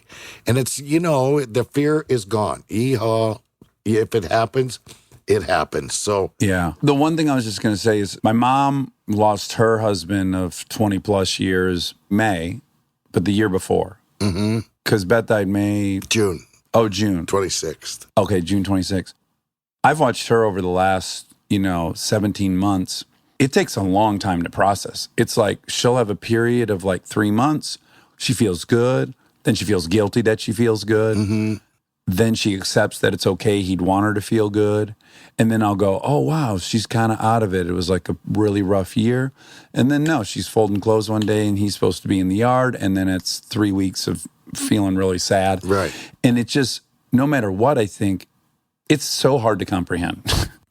It's almost impossible to comprehend. In best case scenario, it's going to take years to really process what happened. And yet you're asked to go out on the road and promote this. You have partners. People have made this show. Right. You owe them something. Families depend on you. Yeah. Families. Right. And so you got to do it. But I would imagine there is some temptation to put the interviewer at ease, like to go, but it's good because I'm blank. I try to imagine being in your situation, and I imagine going places and having to do that, and then going like, hey, man, I can't put a spin on this for you. No, you're right. I'm at the fucking bottom of a pit, and that's that. And I'm sorry that that's what it is. But you got to say that. Yeah. I saw a picture of me the other day, and I was smiling, and I was like, fuck, I'm so sorry, Beth. And God said, you're going to smile. So get over it. My chief told me, man up. Stop that. So I got all these things happening, but yeah. And then here's what happened. I have some guy doing my driveway. My lawyer friend says, this guy does driveways cheap, right? And so I call up and I say, hi, is Tom there? And she goes, no, who's this? This is Doug Chapman. She goes, hi, Doug. And I go, no, Dog the Bounty Hunter. Hi, Doug. Yeah. And she goes, Dog the Bounty Hunter? And I go, yeah. And she goes, you know my husband? And I go, no, so-and-so, Carlos gave me the number to call you. And she goes, oh, Carlos, yeah. And she goes, Dog, he died 2 weeks ago. And I go, oh my God. Dog, I'm so lost. I go, oh my God. And she has no idea Beth passed. Yeah. So I'm like talking to her, it's going to be okay. It's going to be okay. And by the way, I just lost my Beth. No, you didn't. Then she starts counseling me. Oh, wait a minute, lady. You're on the couch. I'm on the chair. No. And all of a sudden, before we hung up, she was my age, sound like. She goes, you know what? This is morbid to say, but I feel a lot better right now. And I go, ditto, morbid as hell. You want meat for lunch? Yes. And now I'm afraid to meet her because what if the widower likes the widow? No, it's spooky. So I'm like, I stalled her. I hope she ain't listening to this. And I stalled her. She said, I'm going to L.A., right? Because I'm afraid of her now. Sure. But it's nice to connect with people who are going through the same thing. Well, yeah. Well, by the way, it's just, I think the power of it is you can feel very alone in your despair. Well, and when you're helping others, Yeah. your problem gets a lot. It's like my grandpa used to say, "You really negative, son. You feel bad about it? Yes, go to the strip joint and meet a stripper and talk to her." And I used to once. Came home and said, "God, Grandpa." He's like, "See there." And this was, of course, in the 60s. Sure. But so when you meet someone that's got more problems than you do, It's hard to think about your own. yes. Yeah. So I guess that's why we go through some of the stuff we go through. And you are giving someone the gift. When you are honest and you're vulnerable, you're giving someone the gift of the freedom of their problem. Right. It's like kind of how AA works. It's like, Right. I walk in that place and I've got 9 problems and I think it's the most important thing in the world. And then I listen to another guy and I go, things are okay. My problems are great. Yeah, right? I'll take mine over theirs. Well, and I would with Beth, because I'd be like, my leg right here has, I've got a bullet carrying and da-da-da-da. And so my leg hurts. She's like, "You want to trade?" So I'm like, quit saying I had a headache, quit saying my tooth hurt, quit saying my leg hurt. Because every time I do it, she's like, "You want to trade?" And she was the kind of girl that, dummy up, man up, honey. You're all right. Right. I mean, she would never say that, but she meant that a lot. Yeah. Well, dog, your story, I got to tell you, I've interviewed, 150 people on here. This is the craziest story ever. And thank you. It's really a beautiful story. I'm heartbroken for you that you're going through what you're going through, but oh, thank you. Well, I think this you're being helps a lot. honest, and I don't think you're hiding it. And I think that's where, in my humble opinion, that's where the problems are. I just think when you own it and you don't isolate yourself in it, right, that's always the step forward, I think. Thank you. And again, I watched the show last night. It's fucking awesome. I'm going to watch all of them. Thank you. Dogs Most Wanted. It's on WGN. Yes, right? sir. WGN? America, yes, sir. WGN America. WGN America. It premiered last night, and it's everything you've always loved about Dog the Bounty Hunter with, a very emotional and poignant story underneath all of it. I just got to say, from the outside, I was drawn to you because you run through doors and will tackle anyone.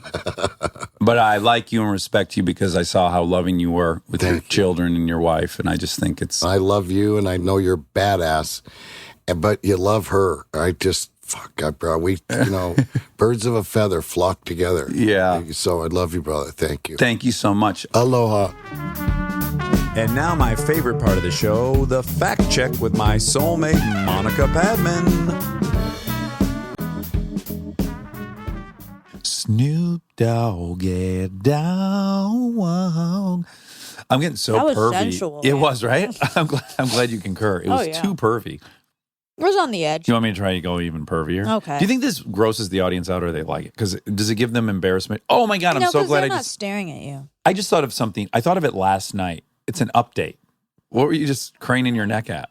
Oh, you're Trying chewing. to not chew in the microphone. You're eating one of my world famous smash burgers. It's so good. I brought a sack of them with me today to spoil you and Wobby Wob. Yeah. Wob had 1, you're on 2. Spoiled you did. Oh, so I thought of something yesterday. I was in the bathroom last evening and I was doing that thing I tell you about where I was trying to embarrass myself. Oh, And I want to see that. Well, and what I realized is I did leave out a key ingredient because you were kind of like, how do you just embarrass yourself, right? So what I do is I get to like the grossest level of weirdness, and then I do imagine someone saw me.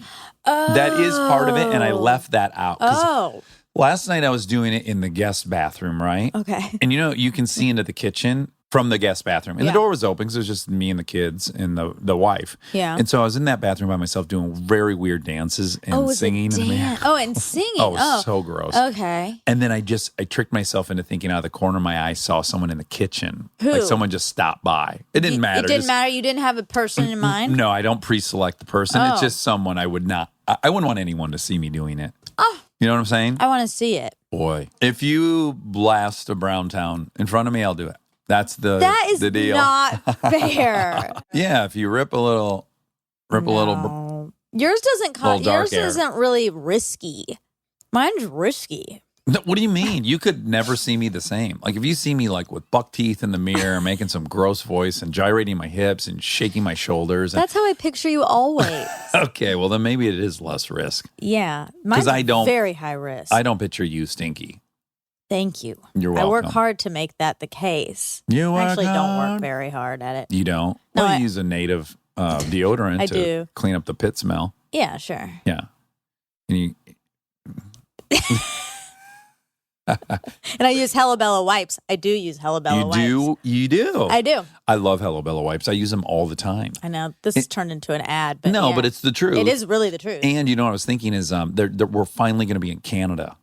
Hello Bella's finally going to be in Canada. Which is great. It really is because so many Canadians, they're privy to all the ad stuff, but then they couldn't get them, but now they can get them. And you know what? I was like, oh, good. Next time I go to Toronto, I don't have to pack wipes and buy them there. And Canadians have stinky butts. No. They need the wipes. Our beautiful big neighbors time. to the north have beautiful smelling buns. Everyone's bee bum smells like maple syrup up in Canada. That's why it's on their flag. Oh, that's nice. Yeah. Yeah, nice, rich maple syrup.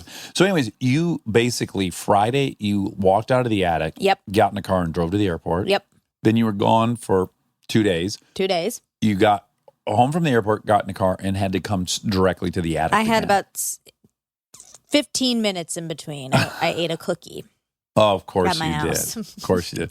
Because we decided you really are a cookie monster. Monster. Monica, get that? yeah, Monster, Okay, Padman. yeah. But because you have a rich history of stealing cookies and liking them. That's the only theft I've dabbled in. Cookie stealing in first grade. You know, I wouldn't call you a cookie monster, though. I'd call you a cookie goblin. Why? I don't know, because I look more like a goblin. no, just because there already is a cookie monster, which I had. If you recall, when I was 3, I had a cookie monster coat with cookie monster head and the eyes on the coat. I didn't know because there's you a picture then. that floats around the house of me in that getup. I didn't see it, but I'd like to. So I have kind of a close thing with Cookie Monster. Can I tell you something? What?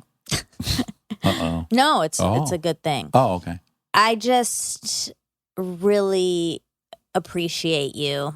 You do? I do. Oh, thank you. I do. You know, I take it for granted because I get to be around you all the time. The same. But I don't think many people do the thing that you do, which is choose to talk about topics instead of people. Instead of shit talk people? Yes. And well, it's so tempting to, isn't it? Yeah. It's so juicy. It is. It's our little monkey brain. I know, but it's not nice. It's just not healthy to do. I'm going to give Bradley even more credit. You're going to hear a lot of Bradley credit coming your way because we recorded an episode that really leaned heavily into the lessons Bradley's taught me. Yeah. But another one he taught me that I thought I really took to heart was when someone tells me something shitty about another person, I don't think poorly of the person they said that about. I think more about what kind of person they are that they just said that. Absolutely. Yeah, and I was like, once he articulated in that way, I was like, you're right. It says way more about me than it does you. And then also a previous realization I had is that I would be like at work, right? And there's a bunch of other actors on set or, in the cast. And I would occasionally say to like one of the producers, like, oh yeah, what time did they arrive? Right?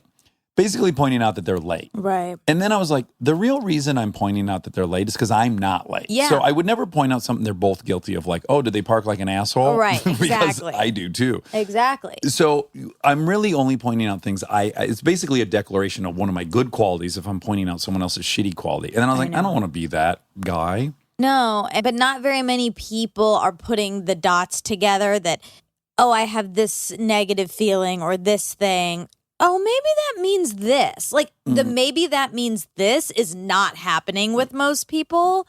And I just reminded me that you do that all the time, and that's a lovely thing. And I'm grateful that I get to be around that. So Thank much. you. You're welcome. Thank you. So it's not horrendous that you left me, went away, and then you just had to return immediately to me. I was happy too. Oh, okay, good. I was very happy too. Good. Okay, so Dog the Bounty Hunter. Oh, your dad. My dad. There were Your dad, the bounty hunter. Dad the Bounty Hunter. There were 3 or 4 times where I went into the most bizarre trance, staring at his face, listening to him talk, always when he got emotional. Because that was the cutest thing about my dad is he was very, very alpha and aggressive. And yet he was always seconds away from tearing up and crying about a topic. And it was so sweet. That's so sweet.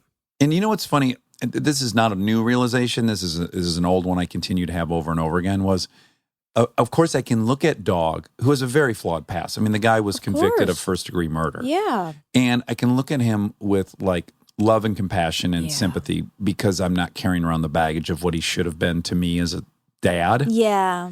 And I know if I was a stranger to my dad and I just met him in AA, I would love him. I would love what a soft, tough guy he was. And it was just really fun talking to Dog. And I felt like I was weirdly connected with my dad. But yeah, several times I literally, I thought I was watching my dad talk. Like I had to go, oh my God, that's not him. Like a couple different times I was like, oh my God, it's not him.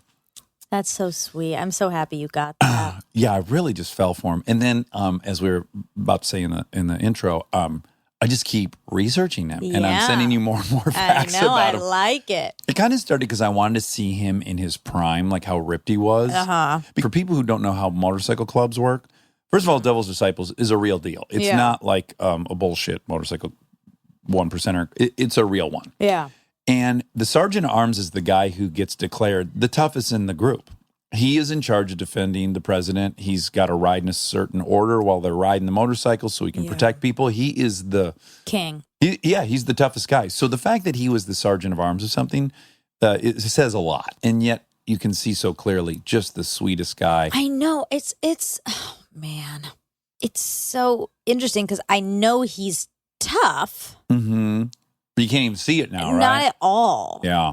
But all I see is like this nice, sweet guy who built some armor. Yeah, that's all I could really see. And I've said on here too, they're the hardest guys for me to have compassion for. Like when I see a guy out around town who's just got a very kind of alpha display of muscles and tattoos and all this stuff, it's the hardest for me to imagine being sympathetic to them.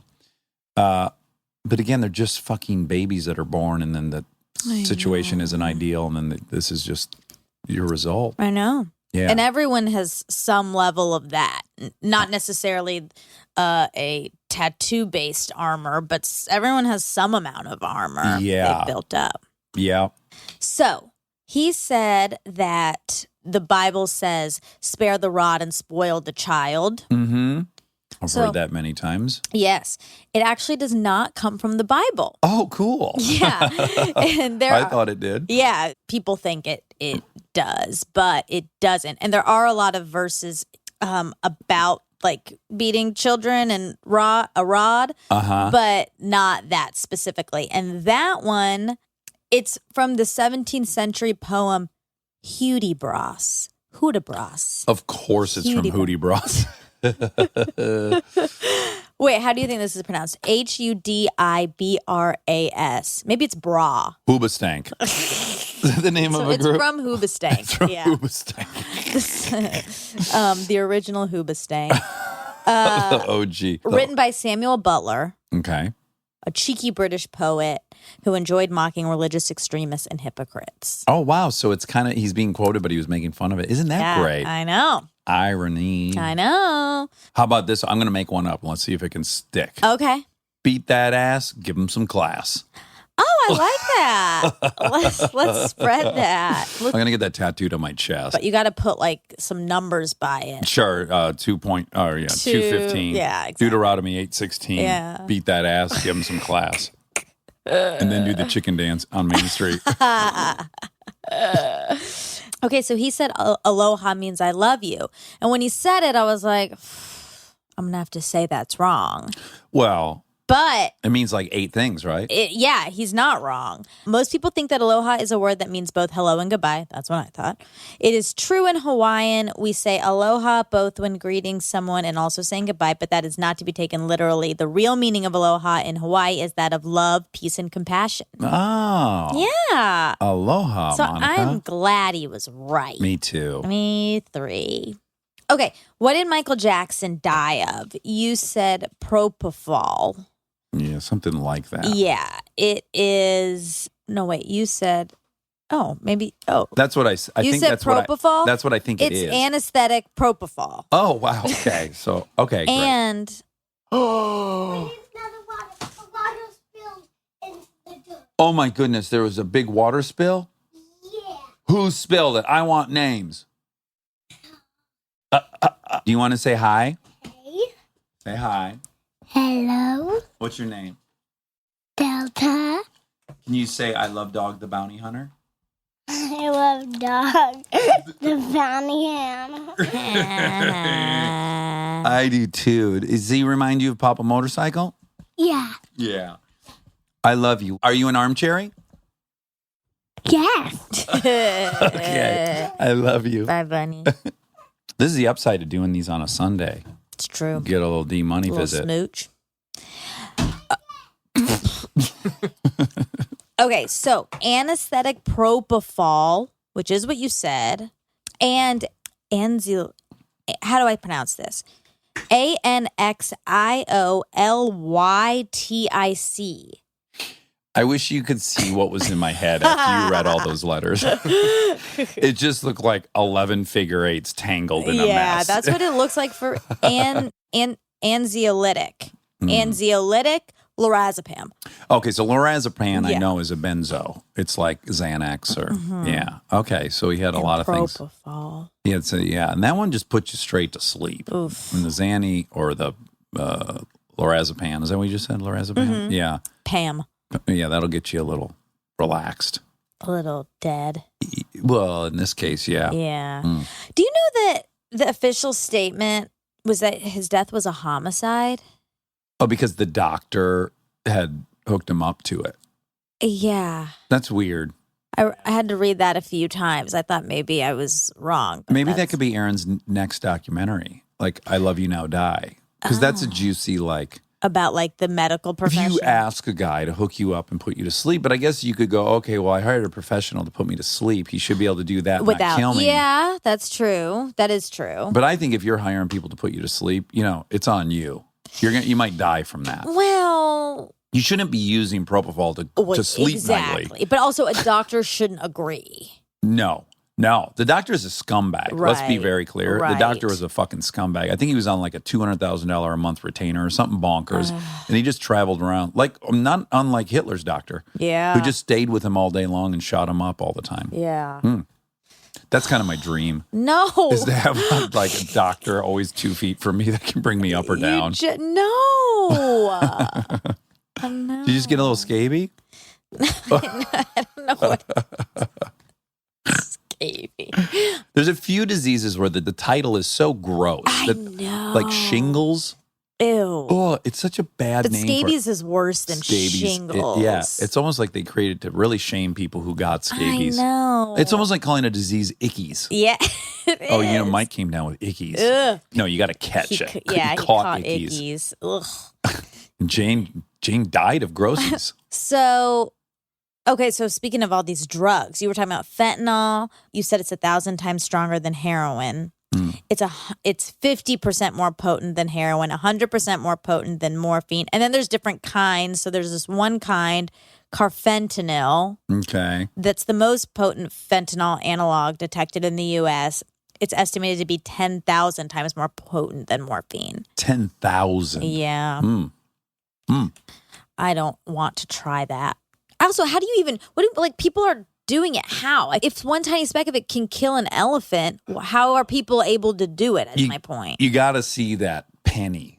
You know what it was on? It was on Husson's show, Patriot Act. He did a whole fentanyl episode. Oh, I It was gotta a really watch it. good episode. And they're sprinkling in a little bit of fentanyl into a lot of heroin to up the potency. Yeah. Also, they're making fake OxyContin with it. So they're making a big batch of this shit. They're putting some fentanyl in it, and then they make little pills. They stamp out the pills. Yeah. But it doesn't have oxycodone in it. It has fentanyl. But I guess I don't think I'm being very clear about my question. It's because it's a weird No question. one's taking raw fentanyl. So if you take it raw, you're dead. But if you put it, but even if it's only one tiny Speck. if that's in with the other stuff, it's still there. Well, but they mix it. In theory, they mix it so that it gets evenly distributed throughout this whole batch of All right. binding agent, Okay. or so what this you're whole batch of heroin. getting But- is like even the tiniest speck of the speck. Yes, but the Okay. problem is the mixing machines don't work that well, nor does the machine that mixes the heroin up. So often they're like, oh, it'll be 1 parts per million, and it's the piece you get is 6 The parts per whole- million, and then you're dead. Ugh. I know. In a weird way, in a very weird way, it could actually be one element of the solution to the opiate crisis, because if you could just get predictably good opiates, why would it stop? If people knew their dosage. But now that it's spraying, it's like, hey man, that could be The risk 22 is so oxycontins or oxycodones, or that could be half of one. You know. But do you think people who are addicted can care in the moment? That's the thing. That is the thing. But it's so heartbreaking. Yeah.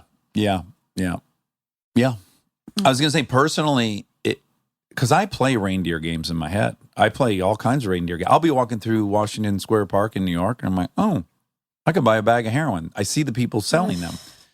And then I walk through the whole process, and I'd be dead in a hotel room or whatever. Yeah. Now, if you found an actual bottle from the doctor of Vicodin or OxyContin,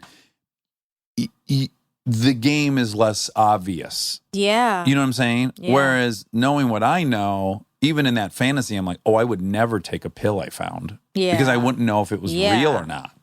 And so maybe the newer generation of kids might be tempted to try this stuff are like, oh, yeah, and 1 in 10 people die and you don't know what you're getting. That, I feel like that could help, stop people from even trying. Dissuade people. Yeah. Yeah. I hope so. It scares me. I think a lot of the problem's just going to be shored up because they're just not prescribing that stuff anymore. Yeah. They've totally clamped down on that, and way less people are going to have access to the original. Yeah. It is crazy because when that crisis first broke, I was kind of like, man, I don't know about blaming companies. I just don't know. To me, it's like, you got to take responsibility. If you're a drug addict, you're a drug addict. It's I feel your like shit. you argue that a lot. Yeah, I'm not mad at the guy who grows coca in fucking South America. Like, I'm mad at the addict who's taking it. Although I've seen enough documentaries now about it where I'm like, no, they were giving out tens of thousands. They were incentivizing these salespeople to, give some of these little tiny corner store pharmacies were getting like 10 million pills a month. And it's like, no, you flooded America with this shit. And you exactly what happened, what you would think would happen. Yeah. Yeah. That's my side of the argument always. Yeah. There's some social responsibility companies have to take, even though they're profiting. Yeah, and, again, it's one of those things where it's positioned as either you think it's their fault or you think it's the addict's fault, and then, of course, it's a combination. Yes. Yeah. Yes. Okay, so he said there aren't Bibles in prison. In the one he was at, let's say that. Well, we can say that. Yeah. But you can find them in some prisons, and you can provide Bibles.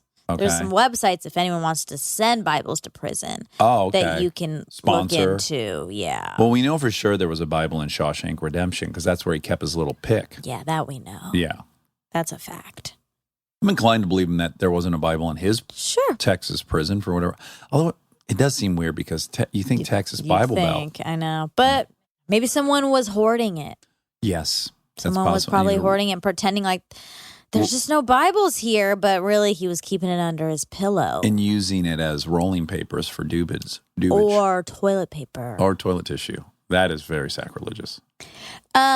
Is there a statute of limitations on felonies? Most violent felony crimes like murder, rape, arson do not have a statute of limitations. Offenders can be charged decades after the crime. Punishments may be as severe as life in prison or the death penalty. Mm. And it's statute, not statue. Yeah. Okay.